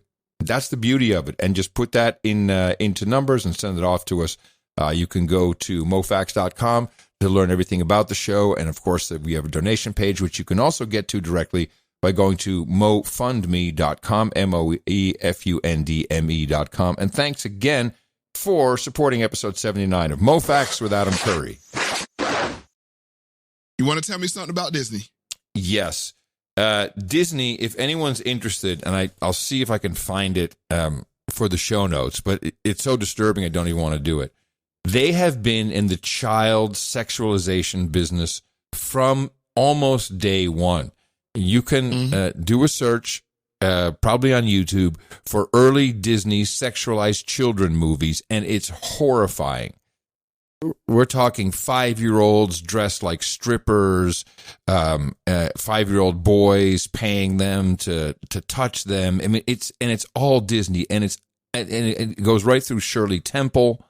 I mean, that Shirley Temple was creepy. That is the history of Disney movies.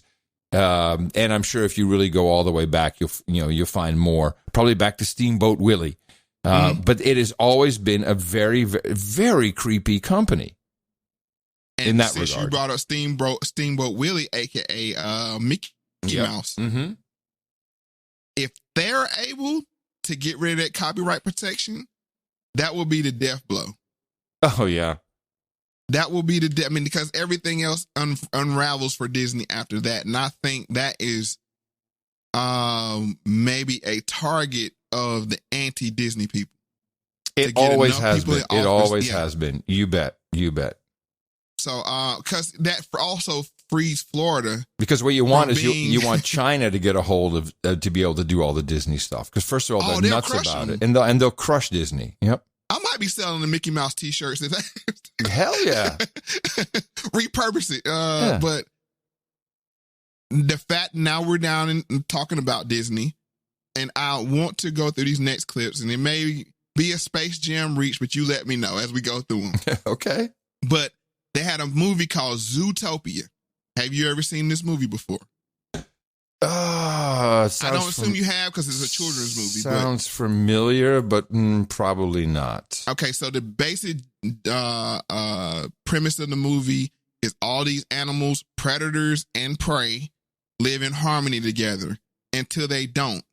And so in there, they have this character called Dawn Bellwether. So they're going to explain who Dawn is, her profile. And I'd like to take this chance to do two things. One, show you maybe a character profile of Brown Jackson. Ooh. Because she reminds me a lot of Dawn Bellwether, the character. Mm-hmm. And two, to show people the depth that Disney writes movies in.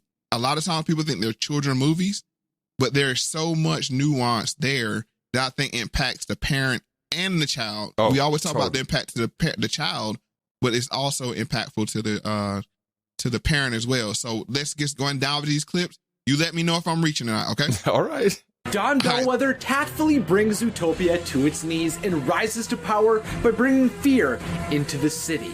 But what led her to become hateful towards predators? How was she able to set up this plot? And what happened that led her to desire chaos? Today, I'm going through the full story of Bellwether's rise and fall as the dangerous mayor of Zootopia. Hello, I'm Isaac from Monso Videos, where we discuss fun topics for fun people. On my channel, I focus on spreading magic by examining Disney films, so if you are new here, consider subscribing. Now, on to the video, where we will go back to a time when the assistant mayor was just a lamb. At her birth, the tiny sheep that would one day attempt to rule over all prey and predators in Zootopia was given the name Dawn Bellwether. Dawn meaning to bring about the beginning, and Bellwether referring to a sheep that leads a herd. From the beginning of her life, her parents and family believed that she was destined to bring about a new era as a leader. She had a destiny to uphold, but that was not seen by those outside of her family. Bellwether was tossed aside by many animals growing up. Much like Judy, Dawn was constantly looked past, was discriminated against, and was never taken seriously throughout her schooling days and into her early jobs. All of these animals made her feel like nothing, and she couldn't stand it. Bellwether was hardened by constantly being underestimated, especially by predators. Underestimated, underappreciated. Aren't you sick of it? Okay. I have your interest. You have my interest, of course. Of course. I love this. And just for notes, when she starts out as a little lamb, she's black. When she grows up to a sheep, she's white. Well, that's. I don't know how that works. This was a big movie, right? This is a very huge big movie. Yeah. Huge movie. And it's. I don't want to give too much away, so when people watch it, but I just want to go through this character profile. But am I reaching yet? Where am I at in the reachometer? You're at a 7. You're a 7 on the reachometer, and it's growing quickly. All right, let's go ahead and get to 31. After being repeatedly picked on, put down, and seen as weak by the predators she confronted in her life, Bellwether's perception on predator mammals became distorted, filled with hate, and was absolute. Over time, she slowly came to believe that they were an irredeemable breed with an unjustified superiority complex over prey. Years of being seen as second-rate and incapable by predators solidified in her mind how wrong they were. She wouldn't let them treat her like this. She didn't want to let any predator treat any prey like this, which led to her to devise a plan. The bullying, paired with her aspirations of ruling over other animals, transformed her inner self into an utterly vengeful, scheming, and diabolical sheep that was devoted to fight against all predators. Bellwether allowed herself to be consumed by hate and internal rage, but she hid it under a seemingly meek disposition. Dawn Bellwether epitomized the term a wolf in sheep's clothing. Whoa. On the surface, she appeared to be sweet and finicky and overworked, while inside, she hid a ruthless and embittered mind. While she seemed bumbling, awkward, and submissive, most of the time she is truly a master organizer operating with lethal cunning as she climbs the ladder of power. Okay. Yeah, this is interesting. Yeah. You're there. You got me there. I'm there. And what made me think about the meek, that was her disposition doing the whole thing, and she was unassuming, just this. Yeah. She gave out this persona, but you could tell under there, and you don't get to that level of power. Let me say this, without having some cunning and motives. You mean Supreme Court? Yes. Well, in anything, you don't get to the top without having some kind of. Right. Well, what my mind went to was I was thinking, did I have the same thoughts about Amy Coney Barrett? And I don't think I did. I do. It's Clarence Thomas. I do. You don't wake up morning and be like, I'm going to be a Supreme Court justice. You know what I'm saying? Like, that is a very laid out path. Huh. Okay. Well, I'm in my there. Perception. Yeah, in my yeah. perception. No, I'm there. I'm there. All right. 33. As she worked her way up within her personal and political career, she held onto the belief that prey would soon no longer fear predators under her rule. She was confident that she would help her city of Zootopia to rise above them, and that belief only became more important to her when she became associated with one Leodore Lionheart. Through her sheer competence, perseverance, and timing, she becomes assistant mayor by appealing to City Hall Councilor Leodore Lionheart's strategic mind. Bellwether convinces him that he could win the position of mayor with the vote of the sheep on his side, which leads to her being placed onto the ballot of the most charismatic and beloved candidate for mayor of Zootopia. After campaigning and going through the election, the team becomes the leading politicians of Zootopia.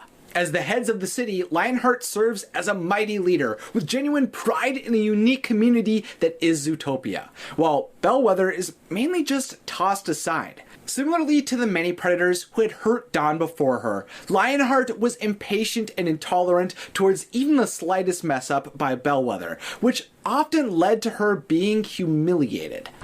This is some Kamala here, but nonetheless. I got you. But I'm just saying the archetype of the unassuming. Yeah. All overburdened, overworked, never appreciated.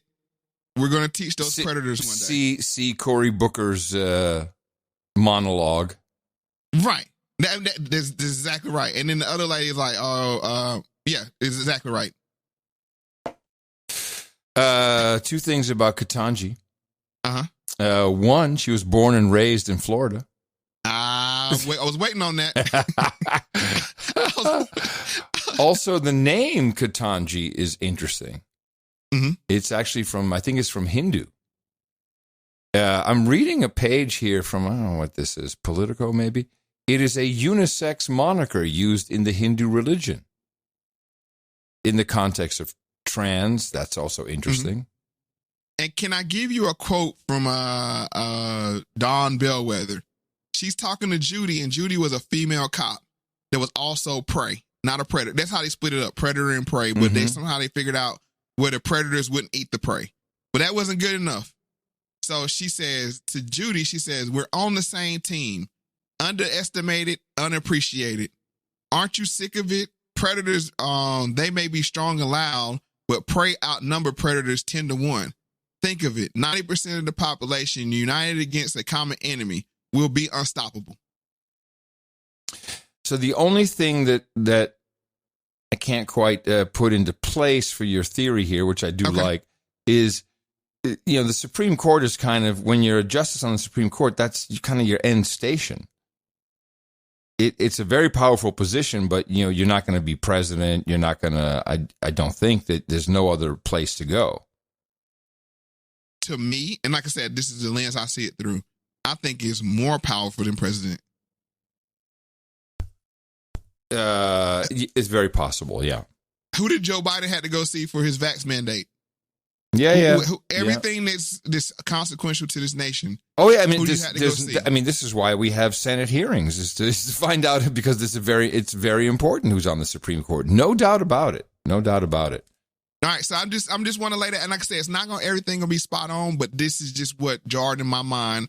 And like I said, I didn't go looking for this, but when I saw her and I'm just watching this movie with my kids, it's like she reminds me of the villain in this movie. I mean, like she was. You know what's interesting? She doesn't. Yeah. If you look at her Wikipedia page, she doesn't even look like the way she looked in the hearings. No, she had that very what's the lady that testified against Kavanaugh? How they dressed her down. Yep, but also just her facial features don't even. I mean, it's the same person. That's not what I'm saying. Right. But she looks. I was saying she portrayed a role, is what I'm saying, like this meek. To me, like I said, this very unassuming. But person. Her on the Wikipedia page, and I put it all in the show notes. Her face is very open. It's a very open face.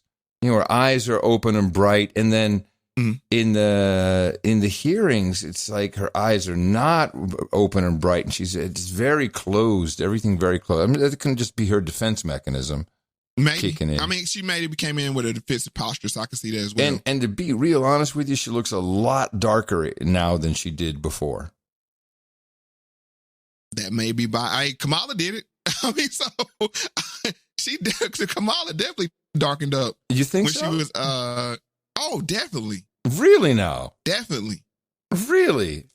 It's noticeable. Yeah, it's very noticeable. Is that a thing? Is that just especially when she was running for president? Is that just her going under the UV lamp? I'll say this is a thing. With the whole colorism thing that we talked about in many episodes, and then with the whole Crown Act, there's this certain thing now amongst this sisterhood that the darker and more natural you are, that's how you fit in. It's like fitting in, and so even the fairer skinned women have to go a little darker. And you just do that by exposure to sunlight or UV light or tanning bed or makeup. I mean, you can do makeup as well. Yeah. But I'm just telling you that I've noticed this. Even the anchors notice. Even the anchors. I mean, Melissa Harris Perry lost her job to who? Yeah, you know what I'm saying? So it's out with the old. And then if you are, and I'm just telling you, as we do, like as you're saying, an executive review. It's not personal review, but if you're not dark, then you have to have like a little sass to you. Like, see your what's your girl's name? Rye, Angela Rye. No, that she has that little. She's a fair-skinned woman, but she has that sass to her. Right.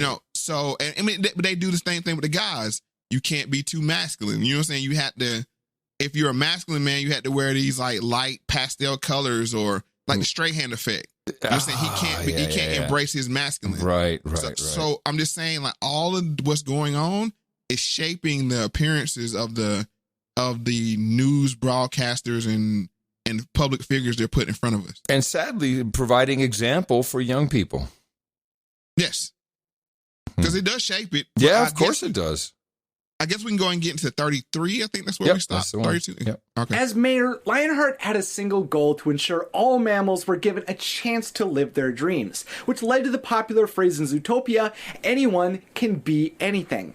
To implement this goal, Lionheart enacted the Mammal Inclusion Initiative, an act which provided all animals with high-ranking opportunities to ensure equality among the predator and prey citizens. Of course, though, who implemented the grand majority of these pieces of legislation? Bellwether, and she despised creating positive programs for a predator who kept her under his paw. Even though Assistant Mayor Bellwether remained a sweet sheep with a little voice and a lot of wool, she despised her place under the foot of the praised Mayor Lionheart. Over time, Bellwether had developed a disdain towards predators like larger-than-life Lionheart and their treatment towards prey mammals. Especially now that she was able to witness Lionheart's rise through the popularity of inclusion while subsequently putting her down, she felt more than ever that prey needed to reign supreme, and predators should be shown for what they were: worthless, cruel, and bloodthirsty. She committed to taking the power from predators, and specifically Lionheart himself. To Bellwether, majority ruled, and in Zootopia it was true that the prey population drastically outnumbered the predators 10-1. Prey would soon see what predators were to her, and they could finally be unified in their hate to allow them to revise the city's social structure. She would attack and manipulate the fear of those who had a mistrust of predators to enact her rule. With her ascent within her grasp, Prey would finally rule over one of the largest mammalian cities in the world. Wow, man. Disney is the Antichrist. That's a Disney movie. Yeah. And it's so interesting to see how there's been so many calls for changing Disney movies specifically because, Snow White or Cinderella, they're not the right role models for little girls. And yeah, this is, as a parent, as both of us as parents, there's been tons of cartoons and children's programming throughout the ages that always have typically a cool little, it used to be just a fun joke for the parents, that the kids wouldn't get, and the parents would all be laughing in the movie theater. Yeah, there's no doubt that Disney has really, really been doing a lot of indoctrinating. And I have an example of the parent being indoctrinated. 34. Baby is gay. Yeah, this is him. He's gay. I called up my dad and I said, hey, guess what? Your grandson, gay. Gay, gay, gay. My dad says, you can't just say that your baby is gay before he gets a chance to tell us he's gay. And I go, whoa. Whoa, whoa, whoa, whoa, whoa. Straight people do it all the time. Little baby boy is born. Oh, he's gonna be a heartbreaker. Little baby girl is born. Oh, you better lock her up when she turns 16. Clearly, people want their children to be straight. Well, my son is gay. Gay. Very gay. Oh, that's just there's trauma there. She's rebelling against her parents. No. Her father. Her father, I'm sorry, specifically. Which is the predator. Yeah. Going back to the movie. Yeah. The patriarchy is the predator. Yeah. And you see it play out. I call my dad. Yeah. And told him your grandson is gay. Gay, gay, gay. Gay, gay. I finally got something I can hurt you with. Exactly. Well, Mo, I'm delighted with all I've learned today. Also, just a little bit depressed, just a little bit. But this stuff is coming out into the open, man. That's the good thing about it, is people are talking about it. And again, no judgment from me on whatever you want to be. You and I think exactly the same on that. Hey, you're an adult, knock yourself out. But the way this is being positioned and the way the government and government resources like schooling want to take charge of your children and just predetermine this, and the whole enabling of society with pharmaceutical and just the whole healthcare industry, politicians, media. Whew, that's a big movement, man. There's a lot to slow down. But the way you do it is turn off your subscriptions if you don't agree with it. Don't give it screen time if you don't agree with it. and support independent media like us. That's not trying to propagandize you. And like I said, the only issue I have is when you come at kids. Let kids be kids. Yeah. And you saw what I've done. I took my kids out of school and went the homeschool option.